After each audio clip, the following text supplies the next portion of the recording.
За сайн байцгаана уу үзэгчтэй, сонсогчдоо. За Media Insiders гэх шинэ контентийг одоо ийм шинэ платформыг мэдээллийн ингээ үүсгэн байгуулж байгаамаа. Тэгээ анхныхаа дугаарыг Media Insiders гэдгээс маань баг уншигч нар үзэгчдэр маань ямар сэдв хөндөх бол юу хөндөж явах бол гэдэг баг гадралж байгаа бах. Тэгээд анхныхаа дугаараар бид нар сэтгүүл зүйн Монголын сэтгүүл зүйн өнөөгийн нөхцөл байдлын талаар голцоо хөндөж ярина, мэргэжлийн одоо хүмүүсийг урьж оролцуулж байгаа. Тэгээд анхныхаа дугаар маань илүү тийм ач холбогдол өгөөд энэ дээр жишээлбэл Media Insiders-ийн нэлээд бодсон тэгээ хэнийг урах вэ гэж. Тэгээ өнөөдөр манай сэтгүүл зүйн нэр хүнд маань нийгэмд ямар байгаа вэ? Энэ талаар ингээд муу мухагаа ярих юм бол тэртээ дөрөв бид нар хэлэлтгүй нийгэм маань мэдж байгаа. Манай энэ мэргэжлийн салбарт ажиллаж байгаа, сэтгүүл зүйн салбарт ажиллаж байгаа хүмүүс маань өөрсдөө мэдж байгаа. Бидний сэтгүүл зүйд муу мухай юм байна. Гэхдээ гэрэл гэгээтэй маш гоё тийм итгэл найдлын найдвар асаасан хонглын үзүүрт гэрэл харагдаж байна гэдэг шиг айгүй тийм гоё салбарын хүний үед би ярьж байгаа байхгүй. Тэгэхээр тийм гоё тийм хандлага илэрлүүд байдаг л да тийм. Одоо жишээлбэл одоо зочдоо би тэгэхээр одоо media fact second center гэдэг мэдээллийн худал үнэн мэдээллийг шалгадаг энэ олон улсын энэ том одоо тийм мэргэжлийн байгууллагууд байдаг. Ямар ч одоо тийм хараад тус үйл ажиллагаа явуулдаг мэргэжлийн байгууллага. Энэний албан ёсны Монголд одоо тийм байгууллага нь одоо энэ байгууллагын үүсгэн байгуулагч захирлна. Тэгээд сэтгүүл зүйн хөгжил инновацийн үүр нээсгээд нөө төвийг үүсгэн байгуулагч одоо дулам орлоо сэтгүүлч дулам орлоо гэдэг юм мундаг бүсгүй байна сэтгүүлч. За манай мөнх чимэг гээд одоо хэвлэл мэдээлэл одоо манай сэтгүүл зүйд баг байдгүй сэтгүүл зүйн салбарт одоо судлаач аналист мэргэжлийн хулан гэдэг миний одоо баруун гарталт байгаа сэтгүүлч одоо бүсгүй байна. Тэгээд сэтгүүлч амлалт цэгмэн сайтын үүсгэн байгуулагч сэтгүүлч одоо монголчууд уншигчид бүгд мэдэх байх Мөнхбаатар маань Заяават гэдэг Алтаа цэгмэнийг үүсгэн байгуулагч бас өдөр тутмын сонины олон жил одоо өдөр тутмын сонины сурагчлаас эхлээд өдөр тутмын хүртэл ажиллаж байсан сэтгүүлчдийн байгууллагт хүртэл ажиллаж байсан ийм сэтгүүл Заяават маань тэгээд даваад орж миний би гээд бид хэд ингээд ийм Монголын сэтгүүл зүйн өнөөгийн төл байдлын талаар бид ямар заавал бид гоё сэтгүүл зүй бий болгох вэ тийм үү? Эрүүл сэтгүүл зүй гэсэн үг шүү дээ. Тэгээ сэтгүүл зүй маань яавал зөв засаглал бий болгох вэ? Сэтгүүл зүй дөрөвдүгээр засаглал гэж ярьдаг шүү дээ. Тэгээ энэ бүхнийг тэгээд шинэ хандлагууд юу байна? Энэ талаасаа тийм гоё мэдээллийг өгч чадах болов уу гэж ах нь маш их найдаж байна. Жишээлбэл өнөөдөр худал мэдээлэл тийм үү? Сошиал орчин гэдэг бол өнөөдөр нэг өсөндөө сэтгүүл зүйн салбарт маш хүчтэй ороод ирлээ шүү дээ. Энэ нөхцөлд одоо мэдээлэл өөрөө нийгэмд хүмүүсийн үзэл бодол нийгэмд тэгээ шийдвэр гаргах төвшинч төр улс төрийн өндөр төвшинч төр тийм үү? Бизнесийн салбарч төр маш их нөлөөлдөг болчихжээ. Тэгээд энэний нөлөөлөл нь хортооч тусч чинь хоргуулж тусч чинь тийм үү? Хөв хүн байгууллага тэгэл энэ болгоны нэр хүндэж амар нөлөөлдөг болчих тийм үү? Ийм нөхцөлд одоо fact checking center өнөөдөр анх удаа миний хувьд бол шин зүйл байгаа байхгүй маш ингээд ажиллаж байгаа байдал нь маш тийм шин тийм хэлбэр аваад ирсэн байгаа байхгүй. Тэгэхээр энэ талаар би сайн мэдээлэлгүй. Тэгэхээр сэтгүүлчд маань энэ уншигчд үзэгчд маань энэ талаасаа ингээд яриад өгвөл ямар вэ? Сайн бацгаана уу. За манай байгууллага бол сэтгүүл зүйн инновац зуршлын үрдүн гээд байгууллагаа дэрэгдээ Монголын баримтчилгаах төлөв Mongolian Fact Checking Center гэдэг байгууллагаас ажилладаг. Тэгээд ерөнхийдөө яг Mongolian Fact Checking Center бол сэтгүүл зүйн инновац зуршлын үрдүн 5 жилийн өмнө байгуулагдаж хахад мэдээж нь залуус сэтгүүлчнэр гэх юм уу залуу хүмүүс өсгөн байгуулж байгаа учраас салбартаа бид нар тийм тодорхой чиг баримжаатаагаар явах шаардлага бол байсан. Тодорхой хэмжээнд хүлээн зөвшөөрөгдөх хэрэгцээ мэдээж бас байсан тийм ээ. Тэгэхээр тэр утгаараа бид нар яг олон улсын стандарт хэм хэмжээг нь анхнаасаа дагаад явчих юм бол бид нарт илүү хэлбэр байх болов гэж үзээд олон улсын баримт шалгагчдын сүлжээ гэдэг байгууллагын стандарт хэм хэмжээг нь одоо баримтлаад явъя гэдэг ер нь бол анхны тэр одоо алсын хараа маань тийм байсан. Тэгээд тэр утгаараа үйл ажиллагаагаа яг тэр нөгөө олон улсын сүлжээний ёс зүйн хэмжээний хүрээнд авч яваад тэгээд үйл ажиллагаа эхэлснээс хойш 1 жилийн дараагаар бол яг одоо тэр ёс зүйн хэмжээг манайх баримтлахад үнэн юм байна гэдэг баталгаажуулалтаа бол авч ирсэн. Тэгээд одоогийн байдлаар бол Мета компани хөндлөнгийн баримт шалгах түнш гэдэг байдлаар Монголдо бол үйл ажиллагаагаа бас баримт шалгах төвийн хүрээнд бол явуулж байгаа. Тэгэхээр юу хийдэг вэ? Яагаад хэрэгтэй болсон бэ гэдгийг бас даваа асууж байгаа юм тий.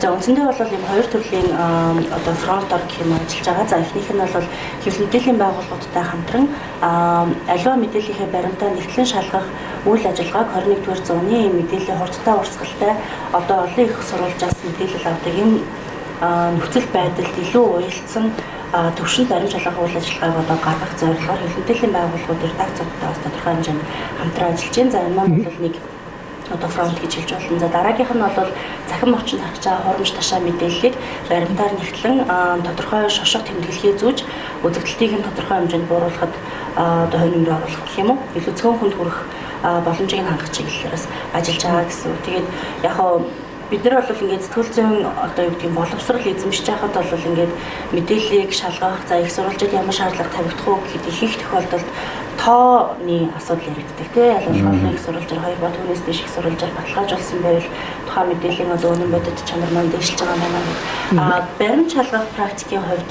болвол их сурвалжийн одоо чанар чансааны асуудлыг тооноос илүүтэйгээр илүү нөгөө чанарын хувьд уйлж авч үздэг гэсэн. Тэгэхээр тухайн одоо байр суурин дээр асуудал дээр байр суурь илэрхийлж байгаа их сурвалж маань асуудалтайгаа хэр ойрхон юм гэдэг юм уу те магадгүй ямар нэгэн ашиг сонирхлын зөрчил байгаа юу тэр хүнд байгаа мэдээлэл одоо юу гэдэг цаг хугацааны хувьд харьцангуй шинэлэг байж чадах уу гэх мэтчлэн ингээд тооноос илүүтэйгээр чанарын хувьд анхаарч ойрдогч гэх мэт байдлаар ингээд их сурвалжийг ерөөхдөө ангилж авч үздэг.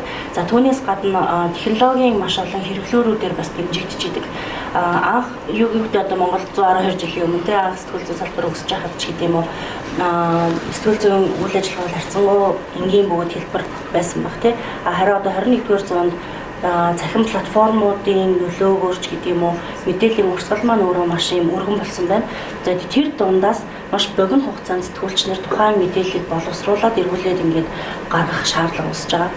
Тэгэхээр энэ процесс дээр бас ямар нэгэн байдлаар хэрэглүүр технологийн шийдлүүдийг бас ашиглах хэрэгцээ шаардлага байсан учраас тэдгээрээ бас дотоод редакцуудаа таниулах, энгийн мэдээлэл хэрэглэгчдэд таниулах чиглэлээр бол үйл ажиллагаагаа явуулж байгаа. Тэгээд тэр утгаараа магадгүй одоо юу гэдэг баримт их сурвалж нэгтлэх шинэ арга зүйг яг нэвтрүүлэх чиглэлээр манай баримт шалгалт манаас ажиллаж байна гэж хэлж байна.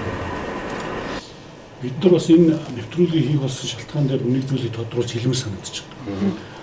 Хэвлэн нийтлэг эрхчлөө гэдэг бол хэвлэн нийтлэг явдал гэдэг бол зөвхөн одоо хувь сэтгүүлчийн юм уу асуудал бол биш гэж ингэж хардаг. Дэлхийн нийтээр ч тэгж хардаг. Энэний цаана одоо бидний үзэж байгаа энгийн иргэдийн нөгөө мэд хэрэг яваад байдаг. Тэгэхээр бид энэ мэд хэрхийг илүү нээлттэй, чөлөөтэй, баримжаатай болгоход л чиглээд байгаа. Тэгээд манай дулаан бодлого яаж байгаа сая ийшэл бас чиглэсэн асуудал. Зүгээр одоо жаахан тодруулаад асуучихж байгаа шүү. Сая ноорогтой холбоотойгоор танахыг жишээ нь ингээд факт чек хийгээ гараад ирэнгүүт одоо яаж штэ. Энэ ерөөсөө нэг байгууллагаас тодорхой зорилготойгоор чеклэлчлаа гэдэг ингээд тэр энэ дээр бас үзэгчдэд сонсогчдод тодорхой хариулт өгөөд явах зүг. Бид нар зүгээр яг энэ зөвхөн сэдвийг тойрч яаж байгаа зүйл биш шүү. Зөвхөн эхнээсээ мэдээлэл ил тод яриад явах зүйлтэй байгаа. Тэгэхгүй бол эргээд нөгөө тоон дотроо бид нар ингээд л эргэлдээд байгаа юм шиг л болчих вэ гэдгээс санаагаа хэлж байгаа. Тэгээ тэн дээр бас та нэг жижиггээд олчих нь тайлбар. Яг сошиал тайлбарыг л харсан. Гэхдээ өөрөөс нь сонсвол ам дээр нь сонсвол гэдэг шиг амаар нь сонсвол болсон. За манай байгууллага бол 2020 онд одоо яг цэвэрлэл бид хэдийн өөрсний өсөлт сонирхлоор байгуулагдчихсэн. Тэгээд яг хүмүүс сэжиглэж болно шүү дээ. Тэгээд ямар нэгэн байдлаар бүр яг шударгаар хэлэх юм уу улсын бүртгэлийн гэрчлэгээний дээрч үт юм уу эсвэл open data дээр байгаа мэдээлэл дээр бол мэдээж миний нэр ч юм уу тийм манай хамт бол нэр байгаа болохоос биш ямар нэгэн байдлаар өөр хүний нэр уусаа байхгүй. Гэхдээ улсын бүртгэл дээр дүрэн дээр тэр хүний нэр байхгүй байлаа гэдэг нь ямар нэгэн байдлаар нөлөөлсөн байх боломжгүй гэсэн бас биш шүү дээ тийм манай монголчууд ч ер нь бол альваад ихгүй л байгаа шүү тийм ямар нэгэн байдлаар би ямар нэг аргаар 300 сая төгрөг аваад тэ одоо энэ байгууллагууд үүсгэн байгуулсан байж бас магадгүй тийм ч учраас саяны яриад байгаа олон улсын баримт шалгагчдын сүлжээний одоо стандартыг бид нар их чухалчилж яриад байгаа. Тэр байгууллага бол одоо санхүүгийн хараат одоо ил тод байдлыг ч гэдэг юм уу те чухалчилдаг. Тэгээ түүнийг бид нар ингээд сайт дээр нийтэлсэн байх хэрэгтэй гэдэг шалгуур биднэрт байдаг. Гэхдээ бас дахиад сайт дээр бид нар ямар ч мэдээлэл нийлсэн байх юм те. Ер нь одоо яг манай уншигч нар ийм үйл одоо юу гэдэг шүүмжлэл сэтгэлгээтэй бас байх ёстой байхгүй те үзэгч нар. Тэрэнд бол бас итгэхгүй байж болно. Тэгээд ямар орчинд бид нар ажиллаж байгаагаа мэдж байгаа учраас ер нь бол аль болох нөгөө нэг олон улсын хэмжээ стандартыг хангах юмсан гэж ажилладаг. За тэгэхээр бид нар яг юу гэх гэдэг нь тэгэхээр манай Монголын баримт шалгах төв бол хэлхээс оргон сурвалжлагчид байгууллагаас гаргасан JTI буюу сэтгүүл зүйн мэтгэлцлийн санаачлага гэдэг олон улсын ISO стандартыг өнгөрсөн 2024 онд одоо хангасан байгаа даа. За энэ стандарт яадаг вэ гэхээр одоо олон улсын баримт шалгагчдын сүлжээнээс илүү нөгөө нэг агсан түвшний хяналт шалгалт нь юу вэ гэхээр бид нар JTI-ийн сайт дээр санхүүгийн их усүрийнхээ задрагаага оруулаад нийтэлж байна. Тэр бол хин нэг нэрхийг даггүй шүү дээ хараханда. Тэрний дараагаар бид нэр Австралид Австрал дахь Deloitte компани аудитын байгууллагын одоо салбараар нь өөрсдийн бичиг баримт шаардлагатай одоо нэмэлт бичиг баримтуудаа явуулаад тэгээд энэ сайт дээр бидний оруулсан мэдээлэл үнэн бодит юм аа гэж тулган баталгаажуулсан үндсэн дээр JTI буюу сэтгүүл зүйн мэтгэлцлийн санаачлага гэдэг одоо стандартыг хангагч байгууллагаар одоо certified буюу баталгаажж байгаа. Тэгэхээр тэрийг бид 2024 онд авсан. Яг хоо тухайн үедээ бол нөгөө бид нар тийм хэрэгцээ шаардлага нэг их байгаагүй боловч шинэ стандарт байсан учраас бид нар өөрснөө их процессор нь яваад үзье. Процессор нь яваад үзсний дараагаар болж байгаа юм бол Монголын бусад хэл мэдээллийн байгууллагуудад нэг их дараа болохгүй бол энэ стандартыг бас таниулаад зурталчлаа гэдэг одоо сонирхол гэх юм уу. Тийм байдлаар ер нь бол тийш өгсөлтэй гаргасан. Тэгээд тэр маань бас яг иймэрхүү хүнд цаг үед бид нарт аягүй том баталгаа нотлохоо бас болж байгаа шиг байна. Яг эхний жилүүддээ бид нар яаж санхүүжж ирсэн бэ гэхээр ялангуяа эхний 1 жилийн хугацаанд бол бид нар дэрэгдээ медиус хийхийг гэдэг одоо арилжааны маркетингийн гэхдээ хөгжилт харилцаа холбоо гэдэг арга зүгээр нийгмийн асуудлуудыг хүмүүс илүү мэдлэгтэй байснаар яаж шийдэж болох вэ? Тухайлбал гэр бүлийн хөгжил хэлэх ч юм уу хүүхд хүмүүжлэгдэх асуудлуудыг яаж шийдэж болох вэ гэдэг арга зүгээр тодорхой хэмжээний сошиал маркетинг хийдэг компаниг бас давхар байгуулад түүгээрээ халтур хийсэн. Тийм үнэл хэлээ одоо тий. Тэгэхээр медиус компани маань орлого бидний нэг одоо хөл дээрээ босдол гэдэг юм уу? Төрийн бас байгууллага маань хөл дээрээ босдол ингээд ер нь бол бидрийг ингээд хижээгээд аваад явсан. Тэгээд сүүлдээ бид нар ингээд одоо медиустай өөрөө төлөөд гэдэг шиг. Тэгээд ингээд одоо төрийн бүсийн маань үйл ажиллагаа одоо манай голлох үйл ажиллагаа болоод явж байгаа гэсэн. Дөө би нэг юм асууя. Одоо жишээлбэл факт чекинг центр гэдэг мэдээллийн худал үннийг одоо ингээд шалгаж штэ. За энэ бол жишээлбэл маш тийм шинэ хандлага байхгүй мань мэт сайн ойлгохгүй байгаа шүү дээ. Бидэрт ямар тустай юм бэ гэж ойлгох хэрэгтэй.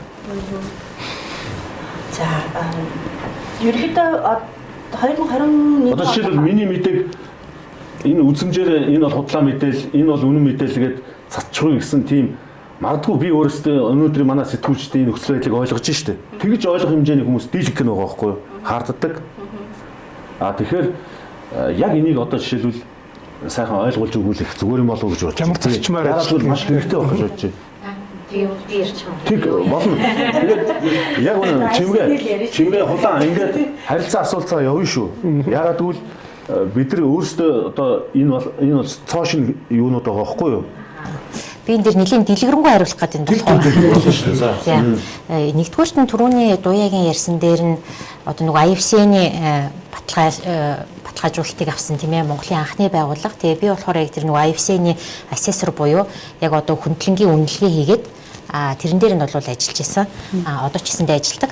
Тэгэхээр Монголтой холбоотой одоо тэр IFC-ний гишүүн болёо гэд ингээд өгдөл өнгөт нь тэрийг нь одоо үнэлэх хүн бий байхгүй юу? Тэг ашиг сонирхлын зөрчилгүй тийм байгууллага байх юм бол тэгээ тэрэн дээр бас бэлтгэгддэг одоо зөвхөн тэр ажлыг хийхин тулд тухайлбал над дээр хийсэн background check гэхээр миний одоо бүх social media тийм ээ миний өмнө одоо хэрэгжүүлжсэн бүх ажлыг хараад за тухайлбал энэ юу гэдгийг би хэрвээ төрд ажиллаж исэн ч үгүй юм уу те эсвэл том корпорацид ямар нэгэн сонирхлын үүтэй бол жишээлбэл намайг авахгүй тэгээд за жишээлбэл энэ Эбертийн сан тийм улс төрийн намаас ингэж ажил хийсэн байна төсөл хэрэгжүүлсэн байна гэтэнгүүт ингээ бүх амьдралаа ярьдаг те манай Монголын хэвлэл мэдээллийн юм ийм жижигхэн те мөнгөгүй болохоор улс төрийн гоод ийм сангууд нь бол ингэж нэг нээлттэй нэгэн форум ч гэдэм үү те бас гадаадд баруун дайгуу нэр хүнд муутай яг үүндээ бол 10-аад жилийн өмнө үндсэндээ хэвлэл мэдээллийн салбарт янз бүрийн төсөл хөтөлбөрүүдийг ялангуяа хөгжлийн төсөл хөтөлбөрүүдийг санхүүжүүлдэг байсан цөөхөн хувилбаруудтай.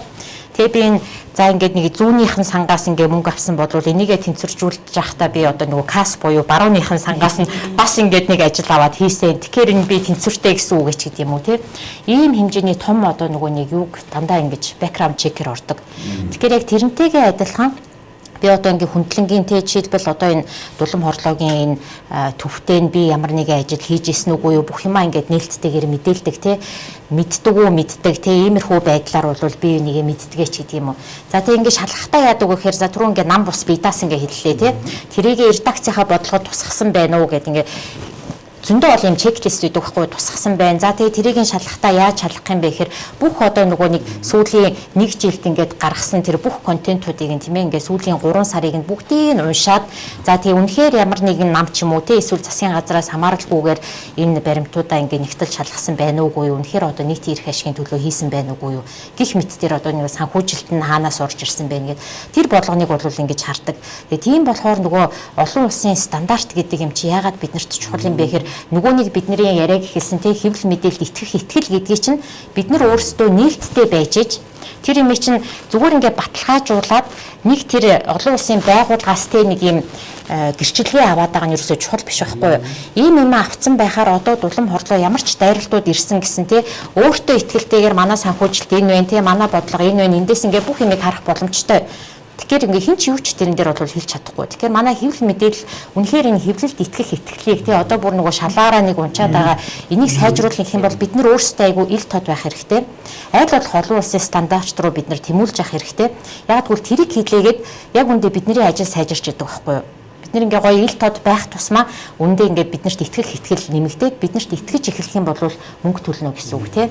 Тэгээ одоо мөнгө төлж хүмүүс мэдээг уншихгүй шүү дээ. Тэгээ эн чинь болвол нэгдүгээрт бид нэр өөрсдийнхөө ажлыг сайн хийхгүй байна гэж юу н харж ах хэрэгтэй. Хэвлэл мэдээллийнхаа маань юу н сэтгүүл зүйн байгууллагууд бол тэр мэрэгжлийн гэдгээр ялгарч гарья гэх юм бол нөгөө олон улсын стандартуудыг хангах тал дээр бол анхаарах хэрэгтэй л гэж бодод байна. Одоо нөгөө хоёр дахь хэсэг рүүгээ орохоор нөгөө яагаад баримт нэгтэл шалгах нь чухал юм бэ гэжсэн тий. Энд чинь сэтгүүл зүйн одоо хамгийн чухал юм шүү дээ бидний хийх ёстой ажил тий. Тэг яагаад сүүлийн жилүүдэд олон улсын хэмжээнд ийм баримт нэгтлэн шалгах төвүүд тусдаа гарч ирээд исэн бэ гэдэг асуултаас эхлэх байхгүй юу. Ер нь сэтгүүл зүй бол чанга байсан тий алтан үедээ сэтгүүлчид маш өндөр цалинтай. Түр ярианы таслаад нэг зүгээр нэг тодруулах шиг юм хавчруулах шиг юм оруулаад байгаа. Яагаад вэ гэхээр би энэний тайлбарыг л сайн хийгээсэй гэж бодож байна. Өнөөдөр одоо сэтгүүл зүйн салбарт ажиллаж байгаа өөрийгөө сэтгүүлч гэж бодож байгаа нөхдүүд миний мэдээлэл би үнэн бодчих юм одоо мэдээллийг өгч ийн үү гэдэгтэй ер нь тэр бол одоо чухал юм шиг болцсон байгаа байхгүй юу? Огт ямар ч санаатай өгөө санамсаргүйгээр эсвэл бүр зоригтойгоор худал мэдээллийг түгээдэг, хүнд нэр төр талддаг худал мэдээллийг нийгэм түгээдэг, төлбөртэй нийтлэл түгээдэг ийм байгаа шүү дээ. Тэгэхээр одоо энэ нөхдүүд тандаж одоо энэ мэдээллийг шалгах нь ийм чухал юм аа. Тийм учраас ингэдэг талаас нь хандуулаад тэдгээ ярил зүгээр юм шүү. Тийм. Тэгэхээр би энэ дээр бол ингэж хүмүүс хэлмээр байдیں۔ Зөндөө олон хүмүүс ингэ асуугаа сэтгүүлчдийн нэр хүнд айгу муудсан тий. Би одоо 17 жилийн өмнө сэтгүүлч гэд би өнөөдөр сони сэтгүүлчээр хүн болгон тий ингээд үүдээ дийлгээд ярилцлагаа өгдөг, хүндэлдэг тийм ээ. Асуултаас айдагч байд юм уу тодорхой хэмжээнд. Одоо сэтгүүлчдэд итгэхээ болчихсон. Дурын нэг хүнтэй ингээд сэтгүүлч байна гэдгээр ялгадаггүй ерөөсөө юм жижигхэн редакцгүй сайтынх манад 500 хэвлэл мэдээллийн байгууллага бүртгэлтэй байгаа юм тий. Эсвэл одоо яг энэ мэрэгчлийн үйл ажиллагаа явуулдаг яг энэ редакцтай тий том редакцийн сэтгүүлч өнөө мэрэгчлийн сэтгүүлч өнөө гэдгийг ялгаж чадахгүй байгаа хгүй. Тэгэхээр одоо нэг юм жижиг сайтын одоо ингээ ганц хүн ингээд 3-4 сайт ажиллуулаа яваад байна тий. Тэгээд нэг хүн одоо ингээд дарамтлах ч юм уу тийм юмнууд байгаад байна үнэхээр энүүгээр ингэж харангуйтаа сэтгүүлчд муухай сэтгүүл зүй Монголд бол ингэ нуурч जैन те итгэж юусоо болохгүй гэж юм яриад тийм юм гараад байгаа хгүй. Тэгээ энэ дээр бол бид нар энэ мэрэгжлийн байдлаараа түрүүний хэлдэг те бид нар ил тод байж бид нар өөрсдийнхөө нэр хүндийг хамгаалахын төлөө явах хэрэгтэй байхгүй. Тэгээ ялгадаг болох хэрэгтэй. Олон нийтийн тэр нөгөө хэвлэл мэдээллийн суурь боловсрал шүү дээ. Тэр чинь ингээ ялгахгүй байгаа. Тэгээ нэг чинь өөрсдийгөө би мэрэгжлийн сэтгүүлчтэй энэ байгууллага бол олон улсын стандартын байгууллага тийм манайх бол мэрэгжлийн редакц бид нар ажиллаа ингэж хийдэг юм а гэдгийг бид нар өөрсдөө тэр боловсролыг дэмжих хэрэгтэй байхгүй. Тэгэхээр редакцуудтай би бас зөндөө ингэ ажиллаж байсан сэтгүүлчтэй. Тэгэхээр яадаг гэхээр ичээд байна. Тийм үгүй наа чи ерөөсө болохгүй тэгмээргүй байна гэдэг байхгүй. Тэгэхээр яагаад бид нар энэ өчүүхэн бага юмэг те бид нар зөндөө олон хүмүүсийг гаргаж ирдэг, нийгэмд таниулдаг. Зөндөө олон компаниудыг бид нар сурталчилж гаргаж ирдэг те. Гоё юм хийж байгаа том компани биш үлаач гэсэндээ те ийм жижигхэн хөөрхөн өрхийн үйлдвэрлэлч байд юм уу те. Ийм юм байлаа гэхэд ингээ хөөрхөн гаргаад ирдэг олон нийтэд таниулаад. Тэгсэн хэрнээ бид нар өөрсдийгөө ерөөсөө ярьдаггүй. Би бол ийм мэрэгчлийн те би ийм боловсралтай миний хийдэг ажил ийм болохоор мэрэгчлийн юм а те. Ийм болохоор ёс зүйтэй юм а гэдгийг бид нар ярьж чаддаггүй байхгүй. Ичээд идэг. Тэгээд одоо баг зэрэг бол тэрэн дээр бол харьцангуй эхэлж байна. За тийм нэг үндсэн асуулт нь болохоор юу байсан шүү дээ. Яга баримт нэгтлэн шалгах энэ төвүүд ингээ гарч ирээ. Тэгээ энэ нь ерөн чухал юм бэ гэдэг. Тэгээ эн чинь зөвхөн манай Монголд ингээ болоод байгаа асуудал биш ээ. Тэг ингээд дэлхийд даяараа тэр нөгөө сэтгүүл зүйн алтан үе чинь ингээд нураад унсан. Анх намайг сэтгүүлч би их жоох азгүйч гэх юм уу эсвэл азтай ч гэх юм уу айгүй сони үедтэй 2008 онд ингээд ажилд ороод тэр чинь нөгөө алтан үе яг нөгөө ингээд мөхлийнхаа зам руу орж эхэлж явах үе те. Тэнгүүт ингээ хүмүүс ч яг тэр үед энэ эдийн засгийн хямралаас болоод ингэж явах шиг байна. Тим юмнаас болоод ингэж явах шиг байна. Үгүй байхгүй те. Интернет одоо дараа нь тэр сошиал медиа ч гэдэг юм уу. Тэр үейлөө бид нар уучлаарай хизээч бид нар эргээд орохгүй. Тэгээ эргээд орохгүй болохоор тэр чинь нөгөө рекламных нь орлогыг нь булаацалтаал те сайтууд гарч ирээл дараа нь сошиал медиа ингээд ихлэнгүүт нөгөө сонин те уламжлалт хэвлэл мэдээллийн тэр редакцууд чинь цалингаа тавьж чадахгүй. Тэгээ хамаг сайн сэтгүүлчтэй алдсан. Зөвхөн Монголд биш мэдээлэл нэгтлэн шалгах те хамгийн одоо энэ ёс зүйн болон мэрэгчлийн хамгийн чухал зарчмаа маш сайн биелүүлэх юм чинь зөвхөн Монгол биш ингээд олон улсын хэмжээнд ингээд нуурж унж байгаа байхгүй юу? Багасж байгаа. Ягаад гэвэл мөнгө болоод цаг байхгүй болж байна сэтгүүлчдэд. Өнөөдөр манай нэг сэтгүүлч өдөрт 5 мэдээ хийж ийн юу гэсэн үг юм бэ? Ийм стандарт ерөөсөө байж болохгүй байхгүй юу? Хэрвээ одоо тэгэнгүүтээ ингээд Монгол сэтгүүлч муу гэдэг те муу биш Монгол сэтгүүлчдийг одоо би одоо жишээлбэл Монгол сэтгүүлчээр ажиллаж байгаа дараа нь Reuters ч гэдэг юм уу Global Press ч юм уу те ингээ Америкийн юунд ингээ ажиллаад эхлэхээр би Монголд авдаг цалингаасаа нэг контент хийгээд 100 дахин өндөр урамшуудал авдаг. Тэгээд миний баримтыг нэгтлэн шалгах те fact checking editor гэж байдаг. За тэгээд дээрэс нь анханасаа сэдвээ ярих редактор гэж байдаг. Нөгөө манайх нөгөө редактор гэж ойлгоод байгаа үг үсгийн алдаа шалгадаг төвшөнд бол тэр чинь copy editor бүр сүүлийн те шатан дээр ингээ багаараа ажиллаж иж нэг контент гардаг. Тэр контентийг үйлдвэрлэх тэр үн өртгөн Монголд байгаагаас 200 дахин өндөр байхад 200 дахин чанартай юм гарах байхгүй юу? Тэгээ бид нар өөрсдөө мөнгө төлөхгүй ээж. Тэ бид нар өөрсдөө мөнгө төлж мэдээгээ авч байгаа хүмүүс айгүй хөшөмжлөлтэй. Тэгэхээр би өөдөөс нь асуудаг байхгүй айгүй боловсноор тий. Та хаанаас мөнгө төлж мэдээ уншиж ирсэн бэ? Байхгүй. Айгүй боловсон хүмүүс гаднаас New York Times энтрийг захиалцдаг. Түүнээс энгийн одоо яг ингээ Монголд байгаа хинээс ч тий та хаана мөнгө төлөөд та кофе авахтаа мөнгө төлдөг үү төлдөг тий. Тэгвэл та сонин мөнгө төлж авч гэнэ одоо. Тэгээ сайтад ингээ мөнгө төлж мэдээ уншиж гэнэ үү байхгүй. Тэгэнгүүтээ шүүмжлэнэ гэдэг чинь ер нь бол айгу тийм. Хөгжимгээ. За би энэ дээрээс ингээ одоо юу руу орж эхэлж байна. Өнөөдөр ингээд одоо гадаад болох уу? За би одоо яг хулангаас асуухгүй те. Ягаад тэгэхээр одоо юу руу орж штэ. Жишээлбэл өнөөдөр үнлэмж гадны одоо гадны манай өнөөдөр Монголын сэтгүүлчдийн нөхцөл байдал одоо үнэлгээний тухай ярьж штэ. Тэгэхээр энэ мэдээж мэрэгжлийн ур чадвартай мэдээж холбогдсон заа юу. Би дотроо шууд тэгж боддог хатуугаар. Тэгээд дээр одоо энэ санхүүжилт гэж ярьж штэ. Өнөөдөр Монголын сэтгүүл зүй болохоор магадгүй нөө одоо энэ санхүүжих юм дандаа бүгд эзний харьяа тулцсан тийм үү? Эсвэл нэг компани тийм үү? Тэдний нөлөөнд ороо явж байгаа нь гайгүй яваад байдаг. Одоо яг нөө бие даасан одоо ингээд юм явуул ихэд үннийг хэлэхэд бол хөрөнгө санхүүгүүд бол маш хэцүү байдаг байхгүй юу? Тэгээд магадгүй эн чинь захиалах сэтгүүл зүй рүү орж ийн одоо тийм үү? Худал хуурмаг мэдээлэл түгэх гол юм нь эндээс гарч ирж байна. Чадвартай чадваргүй одоо тэр ёс зүйтэй ёс зүйн хүмүүс хамаагүй энэ сэтгүүл зүйн нөлөөлөх чадварыг ашиглаад маш буруу хэлбэр рүү оруулаад байгаа нь өнөөдөр хамгийн том эмгэнэл байгаа байхгүй юу? Сая яг таны хэлсэн гэрэг UB Life одоо манай тэгшээ ба манай Бимба энэ ингээд 2014 онд үүсгэн байгууллаад одоо 10-11 тэгчлэлтэй явж байна. 16 онд UB Life сайт маань эхэлсэн. Би 2000 яг ихэнх үед хамт оролцож байсан ч гэсэн яг тэр эхний 2-3 жилд бол яг хамт байгаагүй 2018 онд очиж хамт ажиллаж эхэлсэн. Тэгээд тэр үед 10 хүнтэй байсан өнөөдөр ч нэг 10 гаруй хүнтэй тий. Тэгээд ерөөхдөө энэ ийм байгууллагыг бид нар яаж ямар нэг корпорац эсвэл одоо ямар нэг төр ч юм уу одоо янз бүрийн юмнаас хараат бусаар independent юм бие даасан медиа байгууллага ажиллуулах вэ гэдэг л харин толгойн өвчин маань 18 оноос хойш намайг сүултээ энэ экосистемээ ингээд сонирхож судлах ингээд харин зам руу аваад ирсэн л те. Тэгээд яг өнөөдрийг хүртэл ямар ч гэсэн гэрэг UB Life-ийн орлогын бол нэг 60-70% нь бол яг зөвхөн бизнесийн хамтын ажиллагаануудаас явагддаг. Маш олон байгууллагуудтай жижиг юм хамтын ажиллагаа хийж байна. За нэг 20-30% нь нэг янз бүрийн өстэй олон улсын хөгжлийн төсөл хөтөлбөрүүдтэй хамтран ажиллах ч гэдэг юм уу ийм байна. За нэг төртэй хамаатай гэрээ нэг ширхэг байна уу, хоёр ширхэг байна уу? Бүр яг ингээд тоолох. Тийм нэг ийм ерөөд орлогын бүтцтэй. Тэгээд яг сүүлийн үед бид нэр өөрийн мэдлэггүйгээр орсон юм нь бол төрөний мөнгө чимгээ ярьдаг уншигчтайгаа холбогдох буюу би орчуулж чадахгүй байгаа болохоор тэр community гэдгээр нь хэллээд байгаа. Хүрээлэл бий болгож тэдэнтэйгээ холбоо тогтоох, тэндээсээ одоо орлого олох гэдэг загварлуу өөрийн мэдлгүй өөрсдөө явсан. Тэрний нэг хэлбэр нь одоо хүмүүс мэд манай UB Life-ийн Poetry Night гэдэг арга хэмжээтэй. Бид нар уг нь хэвлэл мэдээллийн байгууллага. Тэгтээ энэ арга хэмжээг зохион байгуулад бараг 2-3 жил болсон. Их үедээ тэндээс ямар ч орлого олдгүй байсан бол сүүлийн 1 жилд бас ашиг олж одоо ингээд биелүүлж ингээд өөрсдөө тэжээнддэг юмаа гэхэд тэр маань ямар ч гэсэн манай үйл ажиллагаанд одоо зардлаа нөхөх хэмжээний те ийм болцсон. За өшөө бидний бас нэг туршсан зүйл бол гэрэг сэтгүүл анх 7 хоног тутам гэж гардаг байсан. Дараа нь хэцүү болоод сар тутмын болсон.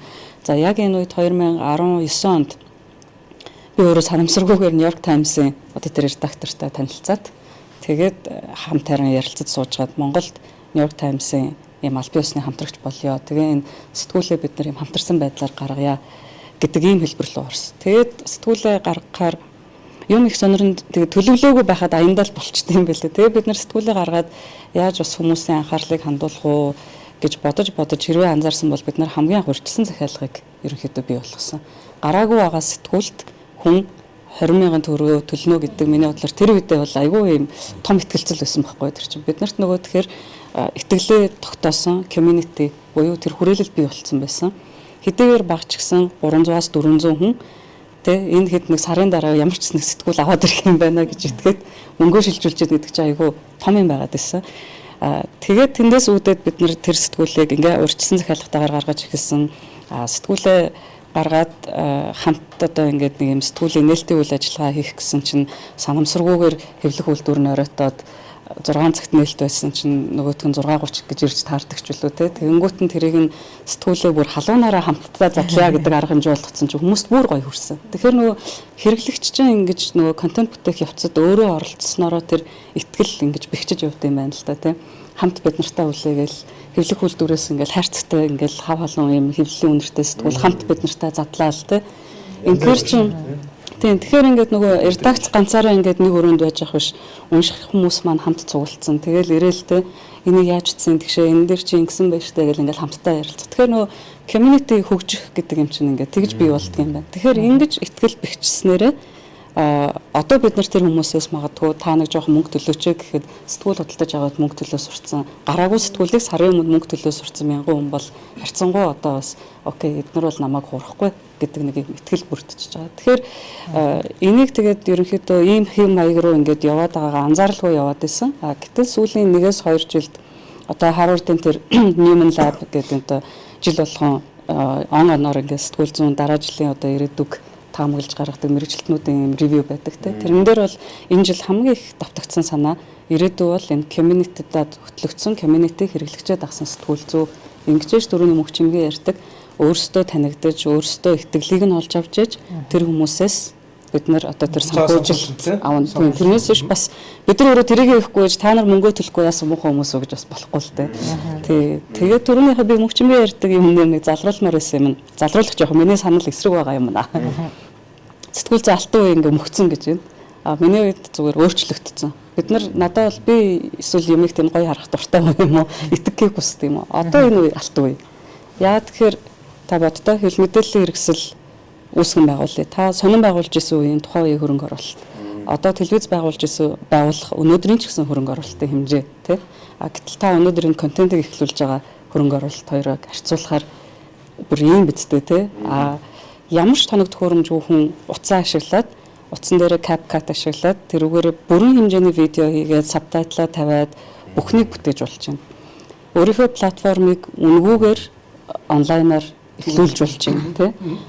Энэ бүх сургалтууд бүгдээрээ YouTube дээр хүсвэл бас үнгүү байгаа. Заавал сургуульд очиж тэр монтаж хийх юмыг сурах шаардлага болчихлоо шүү дээ. Утсан дээрээ монтажаа хийж штэ. Тэгэхээр сургалт нь үнгүү, хэрэгсэл нь үнгүү, платформ нь үнгүү тий. Одоо бид нар юу хэлэх вэ? Энд чинь алтан үе биш гэж юу гэж би бодоод байгаа байхгүй. Энэ бол алтан үе. Тэгэхээр тэгээд өөрийгөө таниулаад хүмүүсээ сэтгэлийг төрүүлэх арга нь хүртэл хэлбэр. Сошиал медиа дээр би ингэдэг, би юм стандарт барьж байна, би ингэж байгаа. Энд чинь алтан үе шүү дээ. Ямар саад бэрхшээлүүлээ тий. Тэгэхээр энэ бол энэ өөрчлөлт. Тэгэхээр энэ өөрчлөлтийг гол нь бид нар алт гэж харах уу, шороо гэж харах уу гэдэг дээр асуудал байгаа байна уу даа л гэж би л бодож байна. Тэгэхээр би бол энийг алт гэж харна. Тий. Алт руу явах хэрэгтэй тий. Ингээд өөрчлөлттэй санал нийлж тийм болохоор би нөгөө өөрийгөө азтай ч юм уу, азгуур ч юм уу тий. Сэтгүүл зүйн алт үеийг нөгөө тодорхойлолтоор нөгөө түүхээ харах юм бол одоо яг дөнгөж нөгөө хэвлэл тий уламжлалт одоо нөгөө сэтгүүл зүйн хэвлэл мэдээллийн байгууллагууд гарч ирсэн үеийг бид нэр хэлээд идэв шүү дээ. Одоо тэгэхээр энэ орчинд яг нөгөө бүжгийн талбай яг үндэ нээлттэй байж байгаа байхгүй тий. Үнэхээр гараад би мэрэгчлийн тий би юм надад итгэж болно гэдгийг ингээ харуулах одоо гэрэг UB Life бол тий үнэхээр ингээд яг өөрсдийнхөө хэрэглэгчдийг олчихсан тий ийм бизнес модельүүд ингээ айгүй гой бизнес модельүүд гарч ирээд туршаад ингээ явж байгаа. Тэгэд эн чинь ингээд нэг хийж байгаа гой буянтай юм нь зөвхөн одоо ингээд нөгөө гэрэг UB Life те ингээ хэрэглэгчтэйгээ харилцах биш энэ зах зээлийг бас ингэж нөгөө бойжуулж байгаа гэсэн үг байхгүй юу. Өөр бас ингээд медиагуудад дараагийн удаад те ийм байж болдгийм байна гэдэг тэр мэдээллийг тэр боловсролыг олгож байгаа нь айгүй сайн. Тэгээ харамсалтай нь чинь нөгөө 500 дотроо үнэхээр гарын энэ 13-нд ч байхгүй ингээд тий тийм болохоор манайх яг энэ дээр ингээд сул байгаад байна гэдэг чинь. Тэгээ энэ дээр яг үнэхээр бид нар өөрсдөө их өстой бид нар ингээд өөрсдөө ил тод өөрсдөө мэрэгчлийн тэрийгээ сурталчлаад тэр нөгөө community powered journalism гэж яриад байгаа тий. Энэ бол яг энэ дараагийн бизнес модель юм байна тий. Бид нар ингээд рекламнаас хараат биш тий ингээд сэтгүүл зүйн өмнөх нөгөө уламжлалт модель бол реклам захиалагччуд юм уу тий ихэвчлэн рекламны орлогоос хамааралтай байсан бол одоо биш. Тэгэд нөгөө мэдээллийг зөвхөн бид нар сэтгүүл зүйд ингэж ойлгодог байсан шүү дээ. Мэдээлэл гэдэг бол зөвхөн баримттай тий ингээд ийм мэдээлэл гэж ойлгодог байсан бол тэр community-г хөгжүүлэхийн тулд бид нар яах вэ гэхээр бас нэг тодорхой хэмжээнд бид нар нөлөөллийн ажил хийж тий энэ хүмүүст ямар асуудал вэ манай хэрэглэгчдэд тэрийг нь би шийдэхэд яаж одоо хувь нэмэр оруулж болох уу? Энэ хэрэглэгчдийнхаа одоо UB Life хувьд залуучууд те миллениал хүмүүс гэж бодоход өөр одоо хэрэглээний ямар одоо хүүхдүүд те гэр бүлд чиглэсэн ч үгүй тийм үү? Яг энэ төрөлцсөн яг мэрэгчлийн редакцууд манайд үнэхээр айгу ховор одоо дөнгөж ингэж боожиж эхэлж байгаа те эхнээс. Сая тэгээд алт үе одоо жинхэнэ гоё үе гэж ярьлаа шүү дээ. За би энэ төр жишээлбэл хулангийн яриаг сонсоод үнэхээр үний юм даа гэж бодож байна.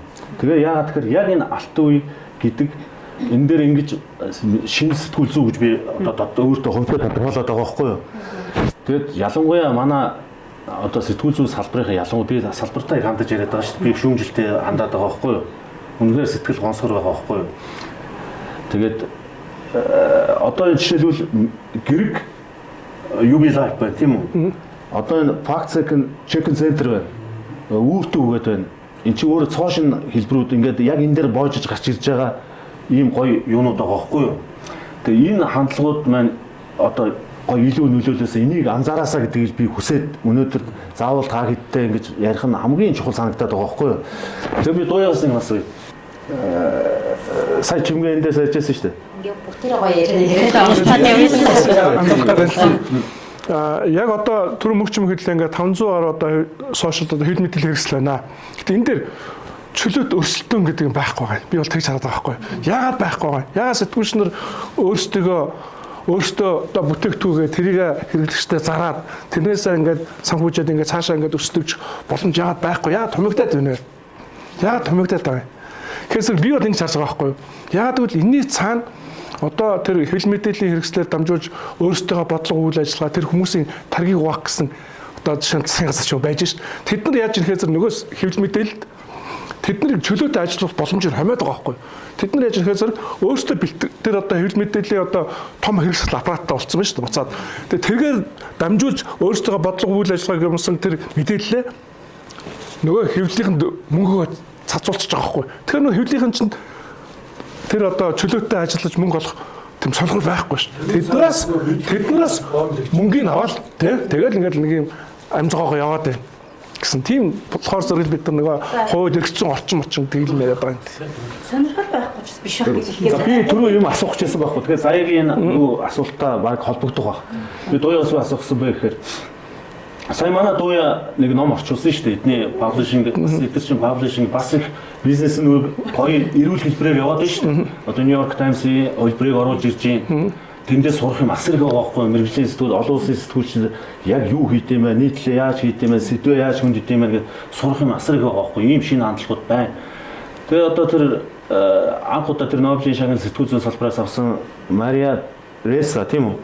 Тэрний дарангуулагчтай хэрхэн тэмцэх вэ? Энэ номыг би бүр боддог байхгүй. Бүх сэтгүүлчид заавал унших ширээний ном болгоосоо эхний ээлжинд лавл ойрын жилүүдэд энийг ширээнээс битгий салгаасаа улс төрд явж байгаа хүмүүс битгий салгаасаа гэж би бодогдсон тийм ном байгаа байхгүй. Тийм жишээлбэл нэг тийм тэр сэтгүүлчийн бичсэн нэг тийм өгүүлбэр миний санаанд маш хадагдсан байхгүй. Тухайн орны ардчлал тэр засаглалын тийм үү? Чадвар гэдэг юм уу? Тэр сайн засаглал байна уу? Үнэхээр ардчлал байна уу гэдэг бол сэтгүүлчийн тухайн орны сэтгүүлчдийн сэтгүүл зүйн хөгжлөөс чадвараас шууд шалтгаалдаг юм а гэж байгаа байхгүй. Тэгээ өнөөдөр манай төр засгийн байгаль байдал бол дампуу шүү дээ. Тэгэхээр утгаараа сөрөг хүчин байх хэвээр ингээд бүх юм одоо юу гэдэг сөрөг одоо өнөөдрийн засаглал бол бид нар бол магадгүй хэл мэдээллийн гол үүрэг бол сөрөг хүчин байх хэвээр байхгүй юу. Гэтэл өнөөдөр тийм дампуу болсон. Тэгэхээр чанар чансаа байхгүй болсон учраас засаглал чинь дампуу болоод байгаа байхгүй юу. Тэгэхээр энэ дээр жишээлбэл дууяраас би гоё тийм юу санаа идея хэлэх болов гэж бодоод байгаа байхгүй юу. Асуулт нь. За тэгэхээр сэтгүүлчийн ур чадвар тийм үү?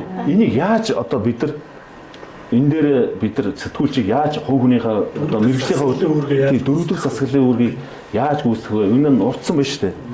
Тэр энэ яаж энийг гоё болгож болох вэ гэж. Монголд сэтгүүлч нар амар муу байгаад байгаа юм биш ээ. Муу шүү дээ. Өдөрт та 5 мэдээ бичээд гүйх юм бол танаас яаж тэ 7 хоногт 35 мэдээ 25 мэдээ бичээд гүйх юм бол танаас яаж гоё бүтээл гарах юм бэ те. Гадны сэтгүүлч нар 14 хоногт хамгийн ойрхондоо тэ сар зарим бүр жилдээ амнаад те ингээд тодорхой сэдвээ ухаад ингээд багаараа ажиллаад ингээд 90 сурвалжлах материал гаргаж штэ. Тэгэхээр энэ дээр бол яг миний байр суурь бол одоо олон мөгөө өрмөнөөс байр суурь хэлэх бах те. Би бол яг юм Монголын сэтгүүл зүйн салбар одоо юу гэдэг хүссэндээ юм уу байгаад байгаа юм биш ээ гэсэн ер нь бол байр суурьтай байдаг. Тэгээ юунаас болоод ингэ муудчих вэ? Тийм ч учраас ер нь хэвлэл мэдээллийн байгууллагыг дэмжих иргэний нийгмийн байгууллага байгуулъя гэж бодсон. Тэгээ хэрвээ хэвлэл мэдээллийн салбар, сэтгүүл зүйн салбар өөрснөө ингэ шалаар нь твтээд байна гэж үзсэн бол магадгүй өрсөлдөгч нь болоод би илүү хийж чадна штэ гэж үзэх байсан баг тий. Гэтэл энийг ингээд жоохон ингээд итгээд дэмжиж ямар нэгэн байдлаар хувь нэмрээ оруулах чадах юм бол яг юм сэтгэл зүрхэндээ энэ сэтгүүл зүйн салбар бол яг олон нийт эрх ашигын төлөө ажиллахын тулд цохилж идэх юм а гэдэг юмыг би тухайлах юм бол одоо сонины эрхлэгчээр ажилтаа хаж байхдаа ч юм уу тий харсан учраас энэ дээр бол миний байр суурь бол баттай байгаад байна. Тэгэхээр нэгдүгээр ямархуу нөөц өгчөөд юу хүсээд байгаа юм бэ хүмүүсээс гэдэг асуудал байгаа тий. Заяа хас өрсөлдөөний асуудал гэдэг чинь хүнд чинь. Тэгэхээр хэвлэл мэдээллийн салбарын хувьд бас өрсөлдөөн ер нь бас байхгүй биш байгаа. Тэ одоо манай телевизүүд айгуугаа танин мэдэх нэвтрүүлгүүд хийж гин, гоё хэлэлцүүлгүүд хийж гин. Нийгмийн хэлэлцүүлэг өрнүүлдэг тэр одоо нөгөө том сэдвийн хэлэлцүүлгүүдээрээ хоорондоо өрсөлдөж гин, зочдоор өрсөлдөж гин гэх мэтчлэнгээр өрсөлдөөн байхгүй биш бол байгаа. Гэхдээ энэ өрсөлдөөнийг бохир болгож байгаа одоо гадны нөлөөтэй манипуляц гэдэг юм уу техник бол байгаа. Тэрийг таасаа дурдлаа. Тэ засгийн газар одоо юу гэдэг төрдөө хамтран ажилладаг энэ даалт хамтын ажиллагааны гэрээ гэдэг ч юм уу. За маш одоо тодорхой шударгаар ярихад бол бид нар ч гэсэндээ шилэн дансанд орохгүй гээл 4,500 мянгаар гэрээгээ жижиглээл те нэг жилийн 20-30 саяын гэрээ байгуулчихын хооронд жижиглээл нэг удаагийн гэрээгээ 4,500 гэл 2-3 сар болвол сунгаад л явж байгааг бид нар тэр гэрээний 4,500 мянган төгрөгийг авахын тулд тэр арга барилд нь яалтчгүй бүхийхгүй бол өнөөдөр цалингаа тавьж чадахгүй учраас тэ ингээд хөлтөн суугаа за энэ гэрээл бид нар ингээд байгуулад одоо та нар өсөж байгаа юм хийя гэдэг юмр бол ороод байгаа болохоос биш одоо юу гэх юм тийм хариуцлага хүлээж цалингаа заавал тавих хэрэгтэй тийм хариуцлага байхгүй байсан бол бид нар бас бардам байж болохоор байхгүй. Тэгэхээр хэвлэл мэдээллийн байгууллагууд одоо сэтгүүл зүйн салбарыг би ингээд зүгээр зөвөрлж хэлэх юм бол аав наригчин, ээж наригчин тэг ингээд баг насны хүүхэд аваа айтах ингээ явах гэжсэн чинь амьдрал нь үнэхээр болохгүй те одоо төр засгна гэдэг юм уу, хууль шүүхээр гэдэг юм уу, зах зээл нь, сошиал медиа платформуд нь гинт ороод ирсэн технологийн огцом хөгжил нь те ингээд яг нэг архичаа авч явшил байгаа байхгүй. Тэгээд нөгөө амьдрахын ихээр магадгүй ганц нэг удаа хулгай хийсэн юм байгаа үст те. Тэгээд нэг ингэ амьд байх гал одоо амьд зогоогоо явж байгаа салбар байна гэж үзгээд ш. Тэгтээ гээд юм сэтгэл зүрхэн ингээд би нэг сайхан амьдарчих юмсан, хүний дайтай явчих юмсан гэдэг юмтай байгаад идэг. Тэгээд би болохгүй л байгаа үе юм болов гэж би бол харж байгаа. Энэ дээр үстэй яаж чадсан өмөр нь үнэхээр нөхцөл байдал нь бол хүнд байгаа учраас тэрэн дээр өөрснийхөө аргаараа ингэ явж байгаа. Тэр донд ингээ аягүй айтайхан нэг юм явж байгаа хүүхдүүд гэдэг шиг байгууллагууд бас ер нь бол байгаа гэж харж байгаа юм. Өрсөлдөөн бол байгаа гэж харж байгаа. Гэхдээ өрсөлдөөний бохир болгоод байгаа, шудраг бус болгоод байгаа юмуд зөвхөн гэрээгээр үл барам одоо их сурвалжийн мэдээлэл өгж байгаа асуудал дээр бол аюул том асуудал болсон байгаа. Favoritism буюу тий одоо магадгүй зөвхөн найзтай эсвэл зөвхөн хамаарал бүхий хэвлэл мэдээллийн байгууллагатай эсвэл зөвхөн өөрснийг нь магтдаг хэвлэл мэдээллийн байгууллагатай мэдээлэл өгөөд идэвхтэй бүхэл мэдээлэл хаалттай болчдөг. Тэгэхээр нөгөө нэг их сурвалжтай ойрхон байж мэдээлэл авч чадж байгаа байгууллагууд маань илүү өрсөлдөөнд даваа талтай болж харагдаад идэг ч юм. Тэгэхээр иймэрхүү шудраг бас практикуудаас сэтгүүлч нар манаас өөрснөө таниад те би ийм бохирын бууч армарг байна шударгаар өрсөлдөнө гэдэг байдлаар ер нь явбал бас явах юмроо ер нь бол орж байгаа гэж харж байгаа. Бас нэг юм нэг өрсөлдөөний хувьд аваад үзэхээр магадгүй одоо нэг хоёр хэвлэл мэдээллийн байгууллага тий хоорондоо өрсөлдөөн бол нэг тийм ач холбогдолгүй бас ач холбогдолгүй болж байгаа гинашин ач холбогдол нь буурж байгаа гэж ерөөхдөө бол хараад байгаа. Яагаад тэгэхээр бидний ерөөсө хүмүүсийн цаг хугацааны төлөө болон анхаарлын төлөө өрсөлдөж байгаа байхгүй юу? За мөнгөний төлөө бас байж болно. Гэтэ нэг намайг анхаарал орж ирж байгаа. Би өнөөдөр гэртээ хараад хүүхдтэйгээ нэг цаг тоглох уу эсвэл магадгүй нэг цаг хилцүүлэг үзэх үү гэдэг. Тэ эсвэл би нэг цаг Netflix дээр кино үзэх үү? Эсвэл YouTube дээр би видео үзэх үү? Эсвэл нэг цаг мэдээ үзэх үү? Ийм өрсөлдөөн дээр байгаа даа. Тэгэхээр энэ өрсөлдөөнд хэвлэл мэдээллийн салбарууд өөрснөө салбарын байгууллагууд хоорондоо хамтарч ажиллаад илүү тэр нөгөө бусад өрсөлдөгчд рүүгээ те тэндээсээ ингээд өөрсөндөө байсан анхаарлаа буцааж авах чиглэлээр илүү анхаарах хэрэгтэй байх гэж харж байгаа. Тэгээ энэ дээр түрүүний бас мөн ярьсан итгэлцлийн асуудал аягүй чухал орж ирнэ. Тэгэхээр юу гэдэг хизээч хин нэг байгууллага одоо зөвхөн UB Life итгэхгүй байжснаа зөвхөн зооны мэдээд итгэх юм биш байхгүй юу? Аль нэгэнд нь итгэхгүй бол хоёуланд нь итгэхгүй. Ер нь бол яг мэдээж энэ донд яг ингээд хоочны дуртай юмнууд байгаа л да. Гэтэ том зургаар нь аваад үзэх юм бол 10 хэвлэл мэдээллийн байгууллагад итгэх нь үлдсэн 400 эрдэнэ итгэхгүй ч юм уу, 50 итгэхгүй ч юм уу.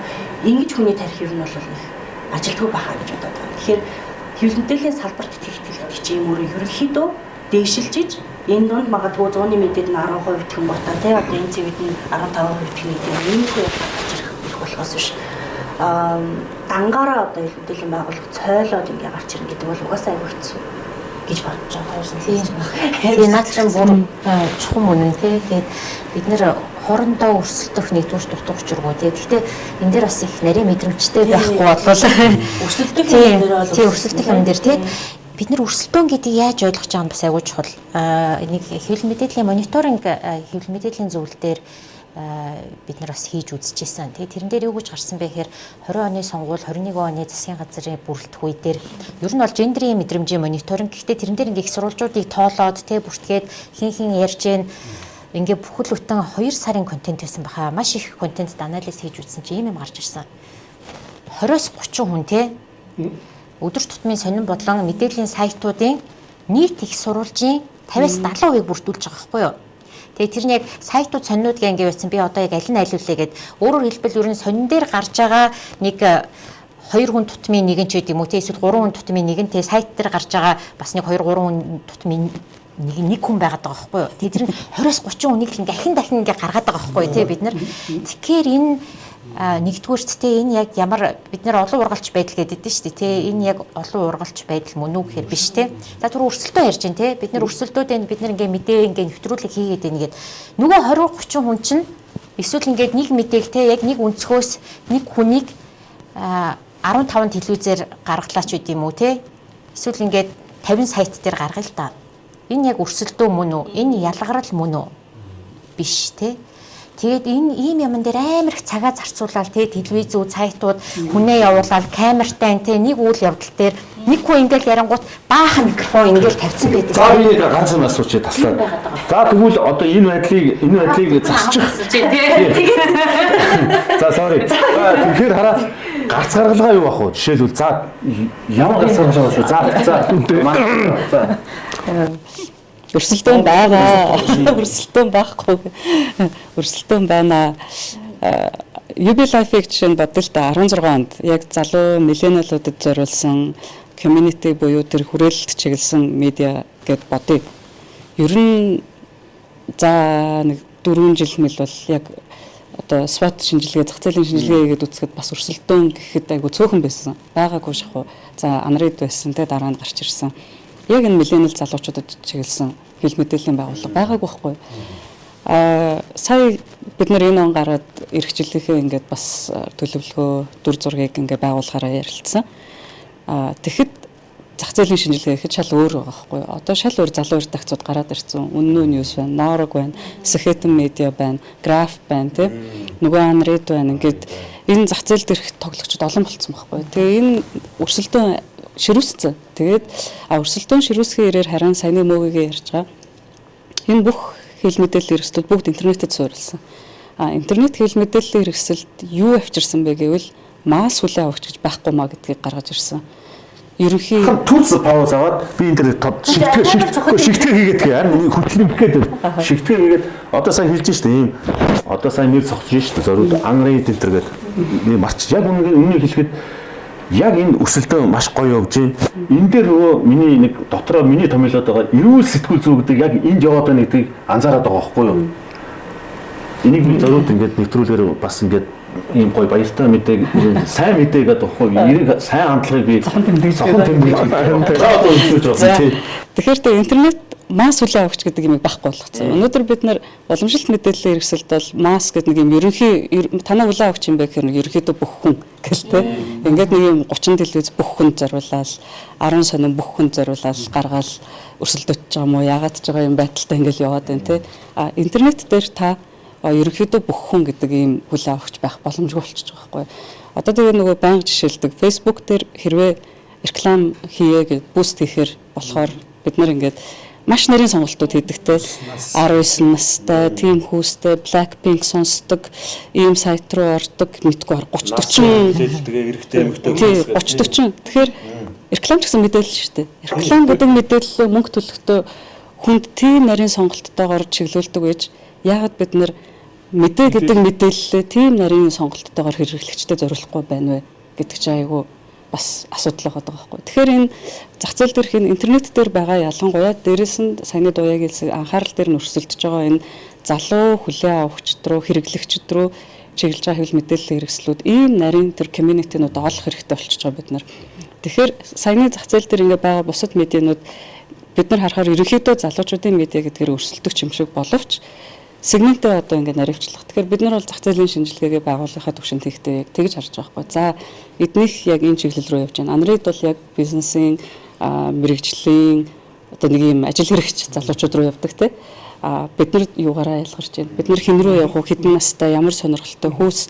Дээрээс нь Google Analytics-аа харж байна. UB Life-ийг хэдүүлээ хүнээр дүрслүүл ямар хэв маягтай, хэдэн насны, ямар хүүстэй, ямар сонирхолтой хүн гарч ирж байна вэ гэдгийг бид нар жишээ нь тодорхойлоод тэгээд цаашаа тэдэндээ чиглэсэн ингээд арга хэлбэрүүд болж байна. Тэгэхээр ерөнхийдөө нөгөө л дахиад түрүүний тэр судлаачдын хэлээд байгаа community бол ирээдүй байна. Тэгэхээр масс гэж байхгүй ниш буюу маш жижиг юм одоо сонирхлын бүлгүүд рүү чиглэх шаардлагатай. Энэ сонирхлын бүлэг тэмч бас бага биш те. Тэгэхээр хүрч чадахгүй сая хүн лөө тэмүүлж ажиллаж тэнд ингээд мөнгө олохгүй тэгээд нэг хоёрын оронд тижээгдэж амьдрах юм уу?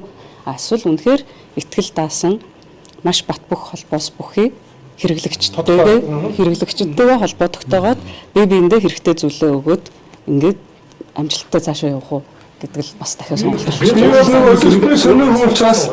өдөртний сонин учраас ингээд өдөртний сонингууд маань ингээд одоо айгүй хүнд байдалтай болцсонд би харамсдаг байхгүй юу. Тэгэхээр зэрэг би тэгээд одоо ингээд сонирхонтойгоо ярихаа хүмүүстэй ингээд ярихаа зэрэг ихэнх нь юу гэж нэхэр зэрэг миний их юм бол миний дэд бид нар уншигчаа бэлдэж чадсангүй л гэж байгаа юм. уншилаа бидлэж чадсангүй. Бид нар тэрийг ерөөсө хайцсан байсан юм байна. А гэтэл дэх үед одоо 20 30 жилийн бол яадаг вэ зэрэг одоо та нар мэдэх нэг даваа маагаас бид нар хэл мэднэ. Яадаг вэ зэрэг аймаг болгон баг сум болгонд тийм ээ томоохон хоцорын газар болгонд уншигч редакцийн уулзалт гэж соннингоос зориуд баг гарч яваад тэгээд очиж нөгөө хүмүүстэй очиж сонноо ярьдаг, тэдний санал бодлыг хүлээж авдаг, редакц өөрийнхөө юмнуудыг гаргадаг юм л байсан байна л да. Би нэг ийм зүйлийг бас хөндөж асуугаад ярилцах гэдэг та хэдээс. Ялангуяа манай бүсгүүчүүд очт байна гадаадад бас сурч боловсрч мэдлэг эзэмшиж ажиллаж ирсний өмнө. Шинэ миний үндсэн мэргэжил философч дарааныхаа сэтгүүлч байсан. Философт бол нэг ийм чухал сэтгэлгээ байдаг, шүүмжил сэтгэлгээ. Тэ асуудлыг шүүмжилж. Тэгэхээр шүүмжилж байгаа нь бол харлуулж байгаа, доромжилж байгаа, күтгэж байгаа бол биш. Тэгэхээр би боддгийн сэтгүүл зүйч гэсэн энэ сэтгэлгээ түрүү манай хэн ярьч бас ярьсан. Энэ шүүмжилдэг хандлага, шүүмжил сэтгэлгээг бий болгохгүй бол тэгээд жишээ нь ингээд шүүмжлээд баримттай төрийн ч юм уу хов хүн гэхээс илүү төрийн байгууллага албаагчийг ингээд бичгээр нөгөөдөл чинь нөгөөтгөндөө нөгөө шүүмжилж яах гэж харахаас илүү гомдоод нөгөө 13 14-ээр худал мэдээлэл тараасан гэж өгөөд тэгээ энэ нь өөрөө бүр ингээд төрийн аль шатанд жишээ нь одоо юу эргүү үеийн 13 14 дээр нэг юм чухал заалт байна. Ихэн дээрээ юу вэ гэхээр худал мэдээлэл тараасан тэр нөгөө нэг хувь хүн хуулийн этгээд гэж байгаа. Хуулийн этгээд гэдэг нь бол би боддгийн. Жишээ нь аж ахуй нэгж энэ кофе үйлдвэрлэдэг газрыг муу кофе, хортой кофе үйлдвэрчлээг бол үнэхээр энэ бол баларна, энээс болоод ампуурна хаагдана.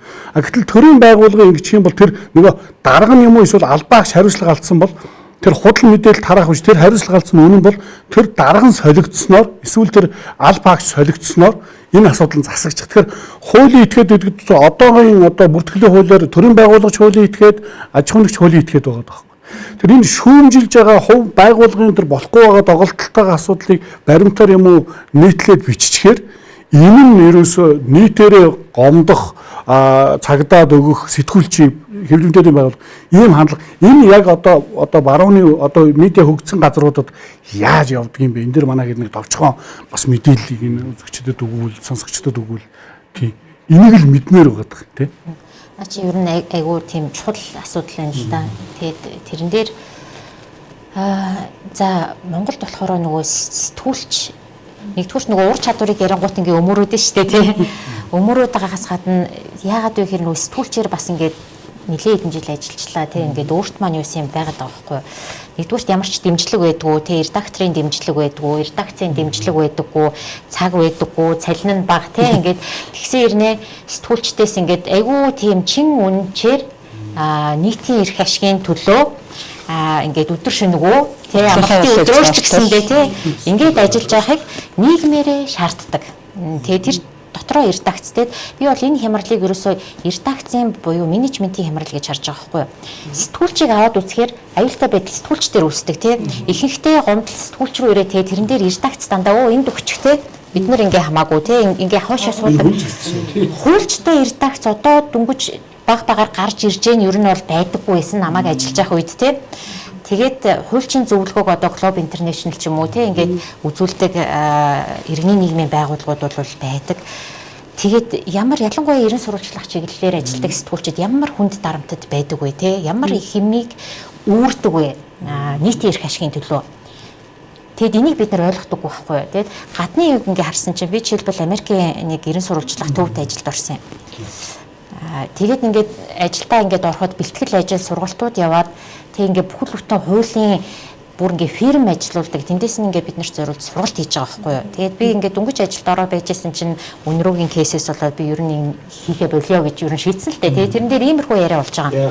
Тэр ингээд Америкийн хууль мөлийг ингээд харахаар ингээд амар гоё байгаа байхгүй юу. Тэр defamation те ингээд янз бүрийн хууль эрх зүйн орчныг нь зааж өгч जैन хамгаалах юу байна те.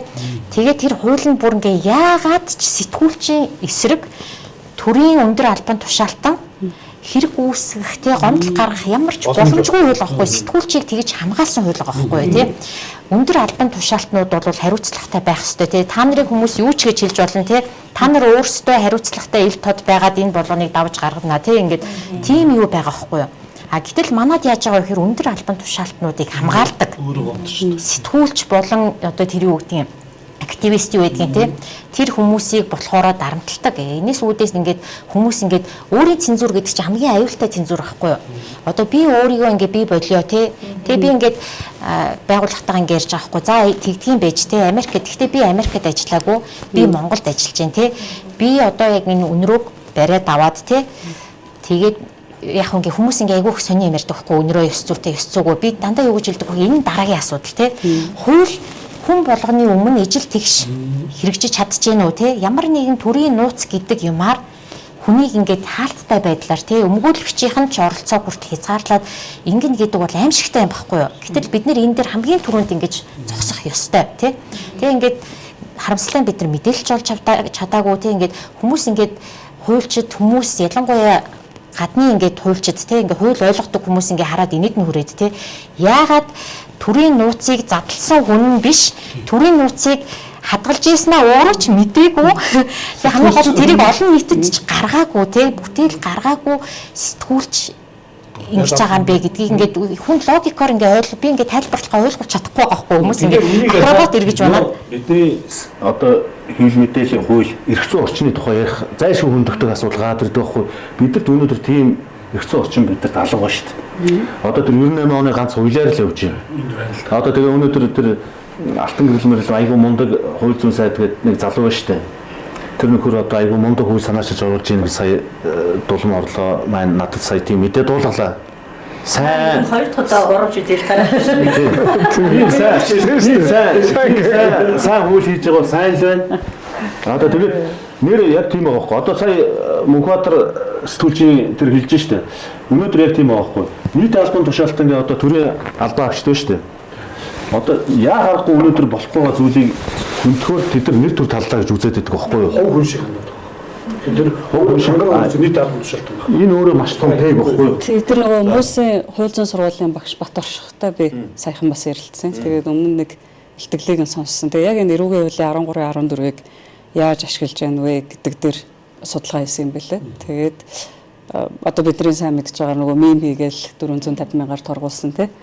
Тэр нь худал мэдээлэл гэдэг заалтаар торгуулсан гэдэг ч юм уу. Тэгээ ерөнхийдөө шинжилгээ хийгээд үзсэн. Тэгээ яг л бас тэр хууль зүйн багш гэсэн тэгж л хэлсэн. Ерөнхийдөө нөөб ч юм уу за олон улсын практикт бол сэтгүүлчийг ингэж эрүүгийн хуулиар худал мэдээлэл гэж ингэж шийдэгдэг практик байхгүй. Монголд ганцхан ашиглаад байна. Ашиглахдаа public figure буюу тэр олон нийтийн өмнө өөрөг хүлээсэн одоо хариуцлагатай албан тушаалтнууд ингэж ашиглаад байна. Энийг болох ёстой л гэдэг юмыг харуугаасаа хэлж байгаа байхгүй. Сэтгүүлчийг шийдэхээс гадна сэтгүүлчийг хэвлэн нийтлэх үйл ажиллагаатай нь холбогдуулж эрүүгийн хуулиар шийдэх гэж байгаа шүү дээ. Тэрнээс биш сэтгүүлч гэхээр одоо нөгөө хүнийхээ хувьд баталгаажж байгаа юм бол биш. Хэвлэн нийтлэх үйл ажиллагаа. За би энэ учраас ингээ эргүү хүртлээ.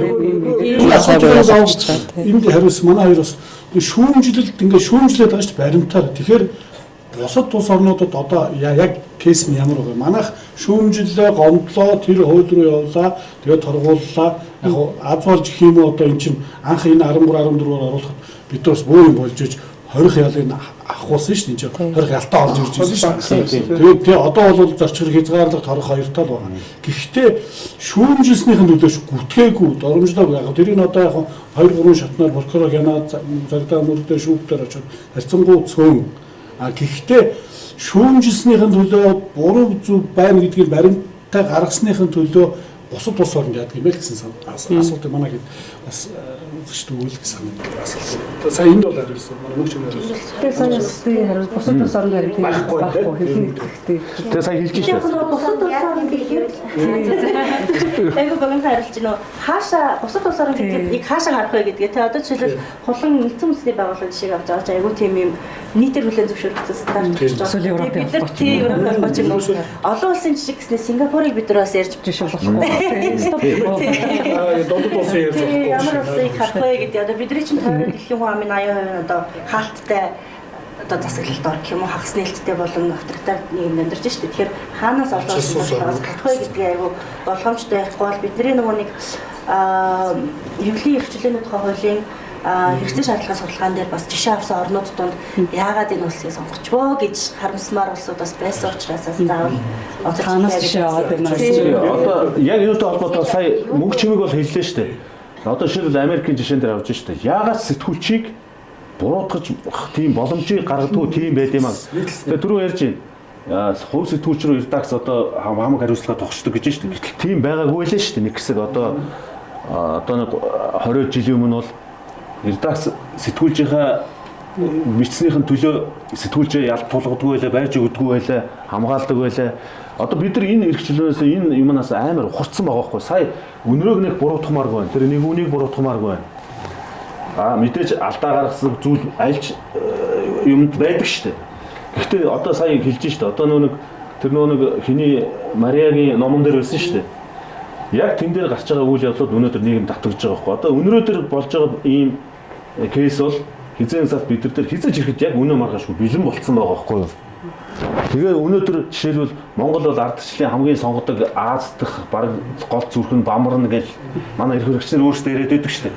Гэтэл тэр ардчлалын гол одоо шалгуур болсон хэвлэл мэдээлэл одоо өөрөө бүр ингээ хавчигдаад хамгийн хязгаарлагдсан оронд хамгийн аюултай ийм нөхцөлд баг орчоод байгаа байхгүй юу. Одоо бид нарыг сууж байхад ингээд цагдаа нар орж ирэл тэгэл авч яваал энэ талгыг бичнэ. Ногийн жишээ. Яаж ч чадахгүй шүү дээ. Тэгэл хүмүүс нь хоёр хуваагдаад тийм энэ хэд чинь. Тэгэхээр миний хүсэл бол зүгээр бид нар ингээ ярилцж шүү дээ. Дүүнэртэйгээ ингээ ярилцж байгаа. Тэгээд одоо жишээлбэл Алтан гэрлэн ч юм уу одоо тэр улсын хурлд маш олон сэтгүүлч хэвлэгчийн төлөв бол ажиллаж байгаа маш олон одоо Монголын ард түмэнд алдагтай болсон сэтгүүлчээр мундаг цол гуншинтай сэтгүүлчээр байна шүү дээ. Энэ нөхдүүд үнэхээр сэтгүүлч юм бол сэтгүүлчдийн бол ийм нөхцөлд ийм орчингл одоо сэтгүүлчдийн хэвлэл нийтлэг эрхчлөө одоо хэвлэлийн эрхчлөөг аль болох нээлттэй тийм үү? Яг тэр зарчим руу н оруулах тийм хуулийн санаачлаасаа энийг хийгээсэй л гэж бодоод байдаг. Тэгэхгүй бол өнөөдөр ийм хачигдвал нөхцөлд хүн хараат болно. Тийм үү? Худалдагдана. Тэр бол яг өнөөдөр Монголын нийгэмд өнөөдөр яг бодит юм биелээ болоод илтсэн баг. Бүгд худалдагдж байна. Одоо би жишээ татаад ярив. Манипуляц хийж байгаа мэдээллийн дээр нь таргуугаалт гэж юм байна шүү дээ. Брайан Вош гэдэг лөө Вош. Тэгэхээр энэ чи хараа энийг одоо жишээлбэл нийт масс нийгэм энэ аль яагаад тархиугаагаад байгаа юм бэ? Аль нь тархиугаадаг юм бэ энэ гээд ялахгүй байх шиг байгаа юм. Бүгд худалдагдаагүй тийм бүгд одоо жишээлбэл энийг зохион байгуулалтаа хийж байгаа. Би нэг бол жишээлбэл одоо жишээлбэл за жишээ татаад ирвэл илүү ойлгомжтой баг. Улаанбаатараас ярьж байна гэдэг нэг нэвтрүүлэг гарсан. За юу. Энийг бүх Монголын үзэгчнэр харсан баг. Жишээлбэл 11 телевизээр бол 16 телевиз засаж байгаа байхгүй юу? Хэд энэ бол зохион байгуулалтаа хийж байгаа тархиугаалт байхгүй юу? Энэ хэвлэлийн эрхчлөө зөрчиж чинь тэр нөө чөлөө төсөлтөө гэж ярьсан тэрийг байхгүй болгож ийм засаж байгаа юм чинь мөнгө төлж энэ худалдагдж гин гэсэн үг байхгүй салбарыг худалдаа авсан байна гэсэн. Дээр нь сая тэр баялагын сантай холбоотой Амундрагийн хийж байгаа зохион байгуулалтаа ийм засаж байгаа 10 хэдэн телевизээр дахин засаж байгаа. Дээр нь тохиоллоор эн чинь мэрэгжлийн нүдээр юм уу энэ салбарт удаан ажилласан хүний нүдээр харахад за шал өөр сэдвээр хулантай ярьчаад нөгөө сэдвүүтэйгээ холбож аваачиж монтажлаад ингэж нийгэм цацж байгаа ийм юм чинь юу гэж ойлгох юм чи тархиугаалт үн бүцтэй ийм юмнаас жишээлбэл уншигч нар айгүй хэсүүжээсэ гэж бодоод байгаа байхгүй юу. Тэгэхээр ийм юм дээр одоо жишээлбэл та нарын байр суурь ямар байдаг вэ? Тэгэхээр худалдагдж гин гэж ойлгоод байгаа байхгүй. Одоо тэгээд тэр бэлтгэсэн мэдээг авч засаж гин. Асар мөнгөөр одоо ерөнхий сайдны сайн нэг ярьцлага өглөө шүү дээ. Тийм хачин ярьцлагыг би ерөнхий сайд хүн өгсөн гэдэг хараад биний лав одоо үнэхээр одоо юу гэж хэлдэг миний өөрийн хэллэгээр бол ой гутж байгаа байхгүй юу. Энэ бол худалдагдж байгаа гэсэн үг жишээ мөн үү? Тэгээ ийм нөхцөлд одоо жишээлбэл бид худалдахгүй байна гэж яриад байгаа нь худалдаж авч байгаа талаар яриад байна уу та худалдагдаад байгаа талаар худалдаж авч байна худалдагдаж байна аль биш хамаагүй бид нэг ингэмээр байгаа бид бүгд гэж ярмааргүй байгаа. Яаж бид нар өрсөлдөөнийг бий болохгүй яаж бид нар одоо яг энэ сэтгүүл зүгээ те ингээд нэрийг нь цэвэрлэх вэ нэр хүнд үнэхээр унаад байгаа те чи ингээд бүгдийг ингээд гоё ажиллах гээд байгаа хүмүүсийг татаад нь штэ ингээд унгаагаа те өө мөн худалдагдсан сэтгүүлчтэй та нар юм бидстэй гээд маасаараа те ингээд идэг Гэтэл үгүй шүү дээ ингээ гоё хийгээд те гоё ажиллаад үнэхээр ингээд нэр цэвэр те мөнгөө ингээд шударгаар олоод те ингээд ил тод тайлгнаад ингээд явахыг хичээж байгаа залуучууд хүмүүстэй заавал залуухан ч биш насаар нь ерөөсөө ялгаагүй хүмүүс байна те. Тэгэхээр ерөөсөө бүгд сэтгүүлчид ингээд нийтээр нь ингэж ярмааргүй байхгүй. Тэр нэг уулын мод урттай богинотой гэдэг шиг те янз бүрийн бид нар медиа гэдгийг одоо ингэмээр байгаа сэтгүүл зүй одоо ингээ норог дээр яриад сэтгүүл зүй мөн биш те юу яриад байгаа юм бэ?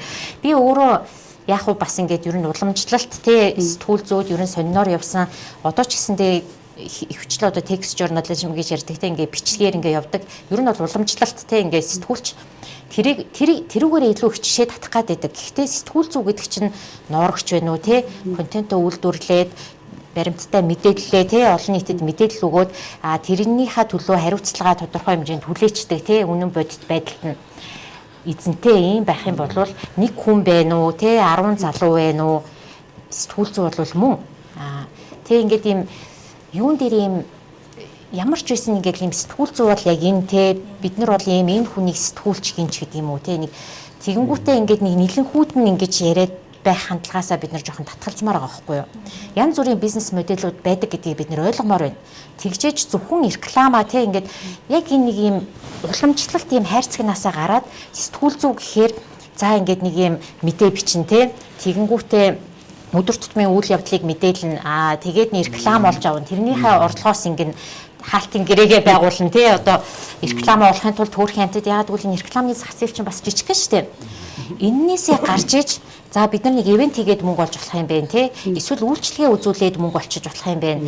Бид нар бүр өөрсдийнхөө нэрээр ингээ гоё ингээд бодуулах гэнтер гаргаа те малгай энтер хийгээд эсвэл ингээ гараад ингээ айгүй хөөрхөн тийм соёлтой ийм жигсаал те эсвэл ийм хөөрхөн ийм аян ч юм уу хийгээд ингээ мөнгө олчиж болох юм байна гэдгээр бид нар ийм бизнес модельөө өргөн хүрээнд сэтгэхэд дараа нөгөө community power journalism гэж яриад байна те ямар хэрэглэгчд байна биднэрт мөнгө төлчих болохоор тэдний хэрэгцээ шаардлага юу вэ? Ингэжээж мөнгө олж иж нөгөө хараат бус бие даасан тэг нэг жинхэнэ сэтгүүл зүй маань хөгжнөө. Түүнээс биш те ингээд зүгээр л нэг сэтгүүл зүй бол өнөөдрийнхөө мэдээллийг те ингээд нэг өдөртөө нэг 20 мэдээ гаргаад тэрэндээ өрсөлдөөд те нэг юм тэндээс очиж оюутлогоогоос очиж нэг юу аваад реклам аваад энэний яг ингэж л бид нар сэтгээд яваад ах юм бол уучлаарай бидний нөгөө чөтгөрийн тойргоос хизээч гарахгүй байхгүй. Эний чинь нөгөө нэг юу гэж яриад идэг те улаан далай гэж яриад идэг. Стратеги маань ямар байх вэ гэхээр ер нь нөгөө Blue Ocean Strategy гэж байдаг одоо цэнхэр далайн стратеги гэхээрээ те улаан далай гэдэг нь цус далай гэдэг нь юу хэлээд байгаа юм бэ гэхээр тэнд ингээ байгаа ингээ жижигхэн загаснууд те ингээ бүр ямар ч хоолгүй болоо сүултээ бие бинийгээ химлээд те ингээ байхгүй болцсон юм чинь одоо манай нөгөө 500 хэвлэл мэдээллийн чинь ихэнх нь байгаа байхгүй юу. Тэгээ тэр дотор ингээ айгүй цөөхөн UB Life гэрэгшигч байд юм уу те түрүү ингээ нэрлэдсэн шиг юмнууд нь нөгөө цэнхэр далаа руугаа гараад те өөрсдийнхөө зах зээлийг хөгжүүлээд өөрсдийн гэсэн хүрээлэлтэй болоод ингээ явж байгаа. Тэгэхээр бид нэр тийшээгээ л явах хэрэгтэй. Юугаараа бид нэр ялгарх юм бэ? Манай редакцийн бодлого юу юм бэ? Бид нэр юуны төлөө ажиллах юм бэ? Хаанаас бид нэр мөнгө олох юм бэ те? Манай хэрэглэгч юм байх юм бэ? За одоо ингээд цаг нэлээ явж байна.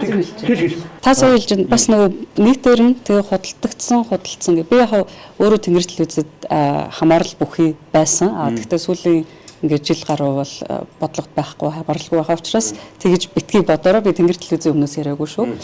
Гэхдээ надад зүгээр бас анзаарэгдсэн зүйл яг тэнд худалдаж аваад байгаа мөнгөн процесс яваад байна уу, дарамт яваад байна уу гэдгийг бас бид нар анзаарах хэрэгтэй. Би өөрөө өмнө ч гэсэн бас хэл мэдээлэл яг Eagle News-тэй телевизэд ажиллаж исэн. Шалгалт оруулах аюу одоо юм боломжтой болсон шүү дээ. Харилцаа холбооны зохицуулах газраас дарамт ирдэг те.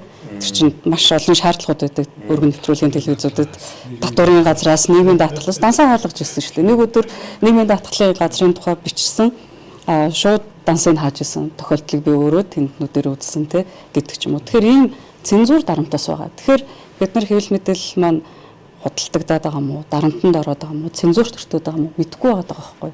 Тэгэхээр энийг бас бид нар харгалзах хэрэгтэй. Тэгэхгүй бол хийс үйлдэл болгоноор энэ худалдагдсандаа ингэж ингээл нийтээр нь ингээд иж болохгүй. Одоо дарамт байна гэдэг. Тасалж байгаа танаас ярьжсэн нөгөө хэвлэл мэдээлэлд одоо хууль эрх зүйн гэдэг юм уу те ямар нэгэн байдлаар гаднаас ирж байгаа дарамт зөвхөн ерөнхий хууль 13-14 биш үү. Одоо энэ эргэлтэн чинь хуулийн залтууд орж ирж байна шүү дээ. За 13-14-гийн гутлхан болгон хэвлэл хэрэгжүүлэх хадлаа гэж ярьдаг болчихж 19-9-ийг ч юм уу. Өөр залтууд ингэ оруулж ирж байна. Тэгээд 2023 онд хадаа Media Legal Attacks гэдэг Reuters Institute-ээс дэлхийн хэмжээнд хэвлэл мэдээллийн эрх чөлөөг боомлохын тулд ямар хуулийн одоо гаргалгаануудыг манай нөгөө одоо юу гэмээр илүү авторитар засаглалууд маань ашиглаад байна гэдгийг ингээ нэгтгээд 8 төрлийн эрсдлийг тухайлах юм бол ярилцсан байж байгаа хэрэг. Тэр хуурамч мэдээлэл түгээх гэдэг маань байж байгаа. Эх орноосоо орох, татвараас засах, кибер гэмт хэрэг хэмжээ одоо 8 лагийн бас ярилж өгдөг. Тэгэхээр олон аргаар хэвлэл мэдээллийг ийм зорилготойгоор одоо боомлох дуу хоолойг ингэж болгох юм. Инновацууд бас давхар явж байгаа учраас бид нар тэрний шинж тэмдгийг дөнгөж хараад энд аль нэг хэвлэл мэдээллийн байгууллага ил болон талдаар өртсөн байдлыг нь харангуйтаа бүх юмыг хэвлэл мэдээллийн байгууллагуудад бас тохиж болохгүй юмаа гэдэг зүйлийг бас хэлэх хэрэгтэй байгаа даа. Хэтэрхий ерөнхийлж ярьдаг ер нь Монгол сэтгэлгээний онцлог юм шиг байна.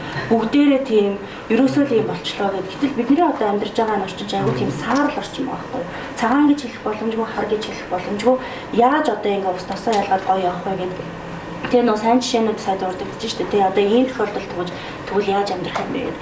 Яг ийм зохион байгуулалтаагаар хөндлөнгөөс ингээд дарамтлж байгаа энэ нөхцөлд ганцхан байгууллага. Сая жишээлбэл Ноорог өөрснөө л ингээд дуурсан бол тэгэл чимээгүйх ингээд усан тайзамж болоо шиг магадгүй алгуулах юм. Тэ ямар нэгэн өөр байдлаар юм.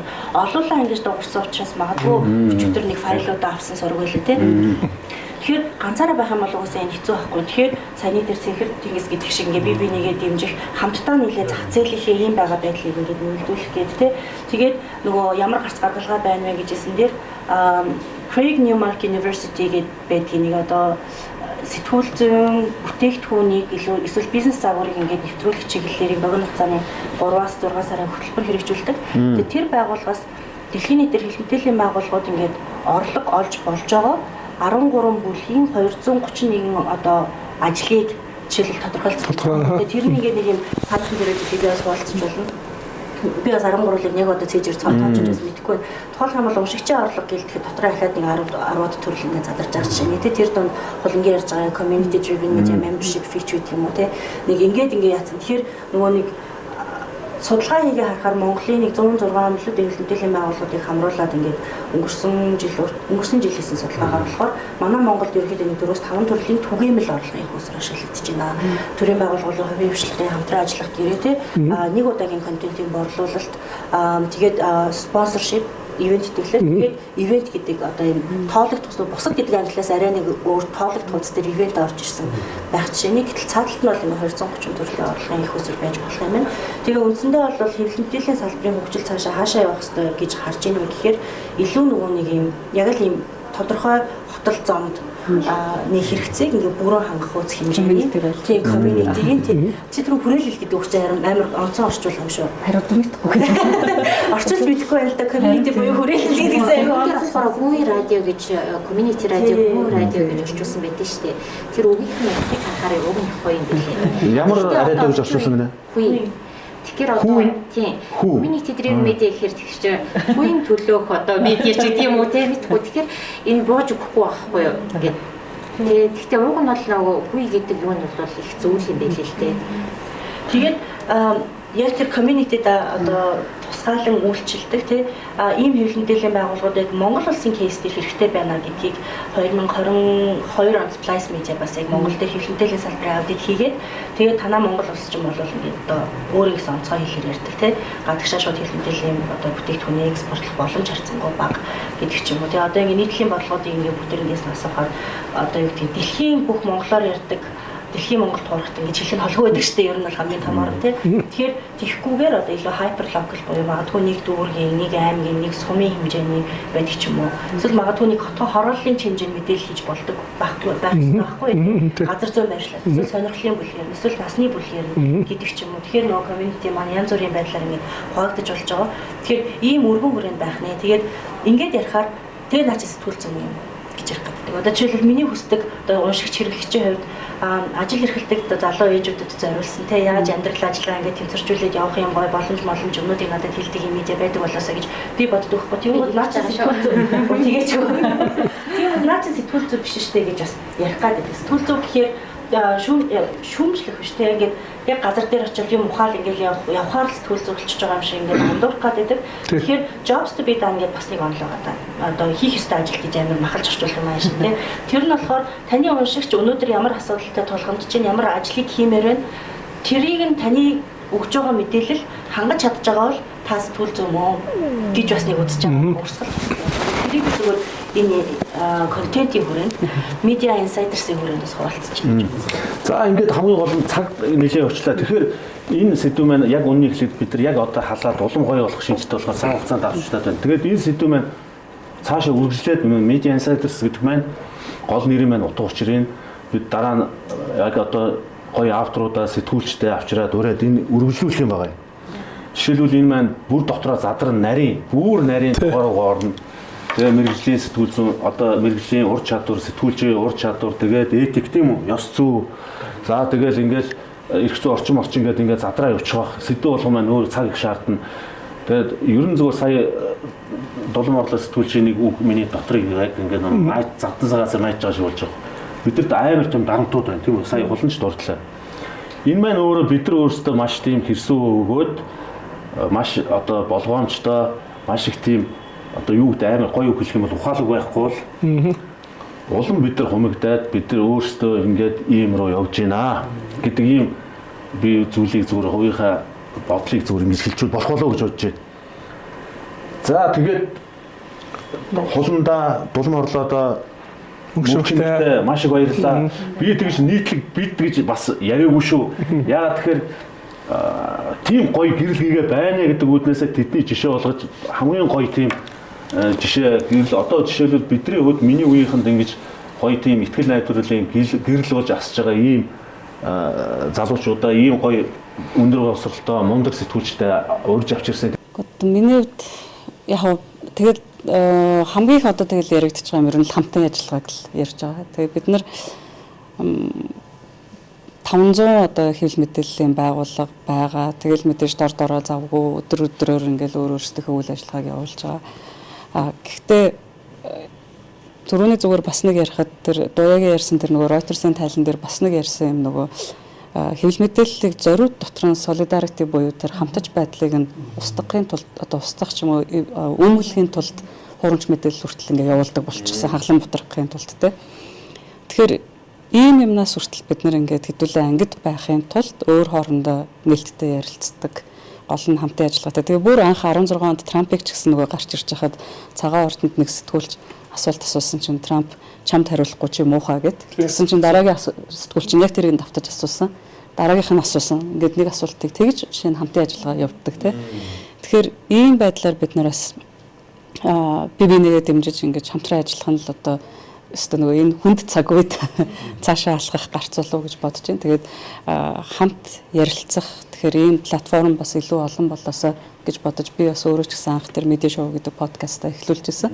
Тэгэхээр ингээд олон медиагийн тухай ярьдаг, хэлэлцдэг ийм платформуд бий болж байгаа нь бол маш сайхан санагдаж байна. Тэгээд ялангуяа та бүхэндээс өнөөдөр маш их баярлалаа гэж хэлмээр байна. За баярлалаа.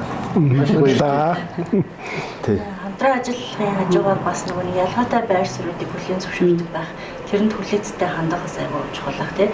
Яг өнөөдөр бол нөгөө өнөөдрийн ярилцлагыг бид айгүйх нөгөө олзуурхаж хүлээж авсан.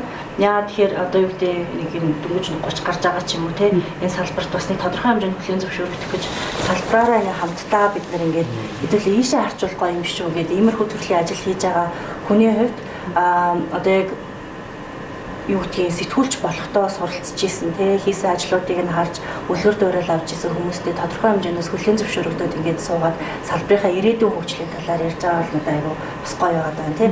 Тэгэхээр тийм урилгыг бас хөрвүүлсэнд маш их баярлалаа. Тэгээд цаашдаа бас бид залхамж халаатаагаар тэгээд алсын хараатаагаар энэ салбараа гоё хамтдаа хөгжүүлээд тэгээд эрүүл байлгаад аваад явцгаая л гэж одоо байлаа. За. Тэг ерөнхийдөө түрүү хэлжлээдээ хамтын ажиллагаа. Тэгээд энэ дээр бид нар нөгөө редакцууд нэгдүгээрч нөгөө ил тод те бодлого юм нь ил тод байгаад өөрсдийгөө рекламдаж чаддаг. Бие биенээ бас сурталчилж чаддаг. Энийг нөгөө яахан тулд бид нөгөө редакцийн буухайг эхлүүлж ирсэн те нэг төслийн хүрээнд гендерийн мэдрэмжтэй сэтгүүл зүйн төслийн хүрээнд бид нар юу гэж бодсон бэ гэхээр энд маань одоо үлдээсээ те одоо манай яг сэтгүүл зүйд ингээд үлдэх хэмийг дандаа хайжсэн болохоор менежментийн талаарч сургалтууд бас ингээд зөвлөгөөнүүд орж идэг. Дээрээс нь редакцийн буухай гэдэг нь ямар учиртай вэ гэхээр гендерийн мэдрэмжтэй редакцууд маань бие биенийхээ талаар сурвалжлага хийгээд зөвхөн тэр нөгөө гендерээсээ гадна те мэрэгжлийн сэтгүүл зүйн байгууллага гэдэг чинь ингэж үйл ажиллагаа нь явдгийн те нөгөө нэг өдрийн сурвалжлагыг редакцууд яг ингэж бие биендээ ингэж явж хийдэг нь ер нь бол манад ихний л бас тийм оролдлого те редакцууд бие бинийгээ магтаж чаддаг байх хэрэгтэй. Сайн юм дээр бие бинийгээ хамгаалж чаддаг байх хэрэгтэй. Редакцууд болон сэтгүүлчид. За тэгээд бас бие бинийгээ шүүмжилж чаддаг байх хэрэгтэй. Энэ одоо бидний үнэхээр чадахгүй байгаа юм. Энийг бид нэр чаддаг болж ич яг тэгвэл бид нарыг хууль ч юм уу те хууль сахиулах байгууллагууд ямар нэгэн хуулиар ч гэдэг юм уу сэтгүүл зүйн илүү чанартай болгодоггүй байхгүй юу? Сэтгүүл зүйн өөрийн зохицуулалт бид нар өөрсдөө тэрийг илүү чанартай болгодог тий. Тэгэхээр яадаг гэхээр бид нар өөрсдөө бие бинийгээ хяндаг байх хэрэгтэй. Одоо өрсөлдөгч байгууллагууд нь ялангуяа нөгөө 90 сурвалжлах болон тий өдөр тутмын мэдээлэл дээр бол яадаг вэ гэхээр за одоо өрсөлдөгч 100-ны мэдээ өнөөдөр сонин гэж байлаа хэд тий ингээд нэг юм гарахад бие бинийгээ хараад том хэмжээний 90 сурвалжлах юм байвал араас нь факт чек хийгээ явдаг тий. Тэгээд одоо ингээд хэвлэл мэдээллийн байгууллагууд жишээлбэл одоо энэ факт чекийн төв дээр те манай ямиг ингэчгүүдээ гэж айгаад илүү сайн одоо нөгөө баримт мэдээлэл нэгтэлж халгадаг те бие биенээсээ айдаг. Тийм болохоор өөрсдийнхөө үйл ажиллагааны чанарыг илүү сайжруулдаг. Тэгэхээр хамтарцгаая. Бие бинийгээ шүүмжилж сурыг, бие бинийгээ магтаж сурыг. Тэгхийн бол нөгөө сэтгүүл зүйн маань нэр хүнд бол аяндаа ингээд дагаад өөрхөн сипгээ босоод ирнэ л гэж бодсон.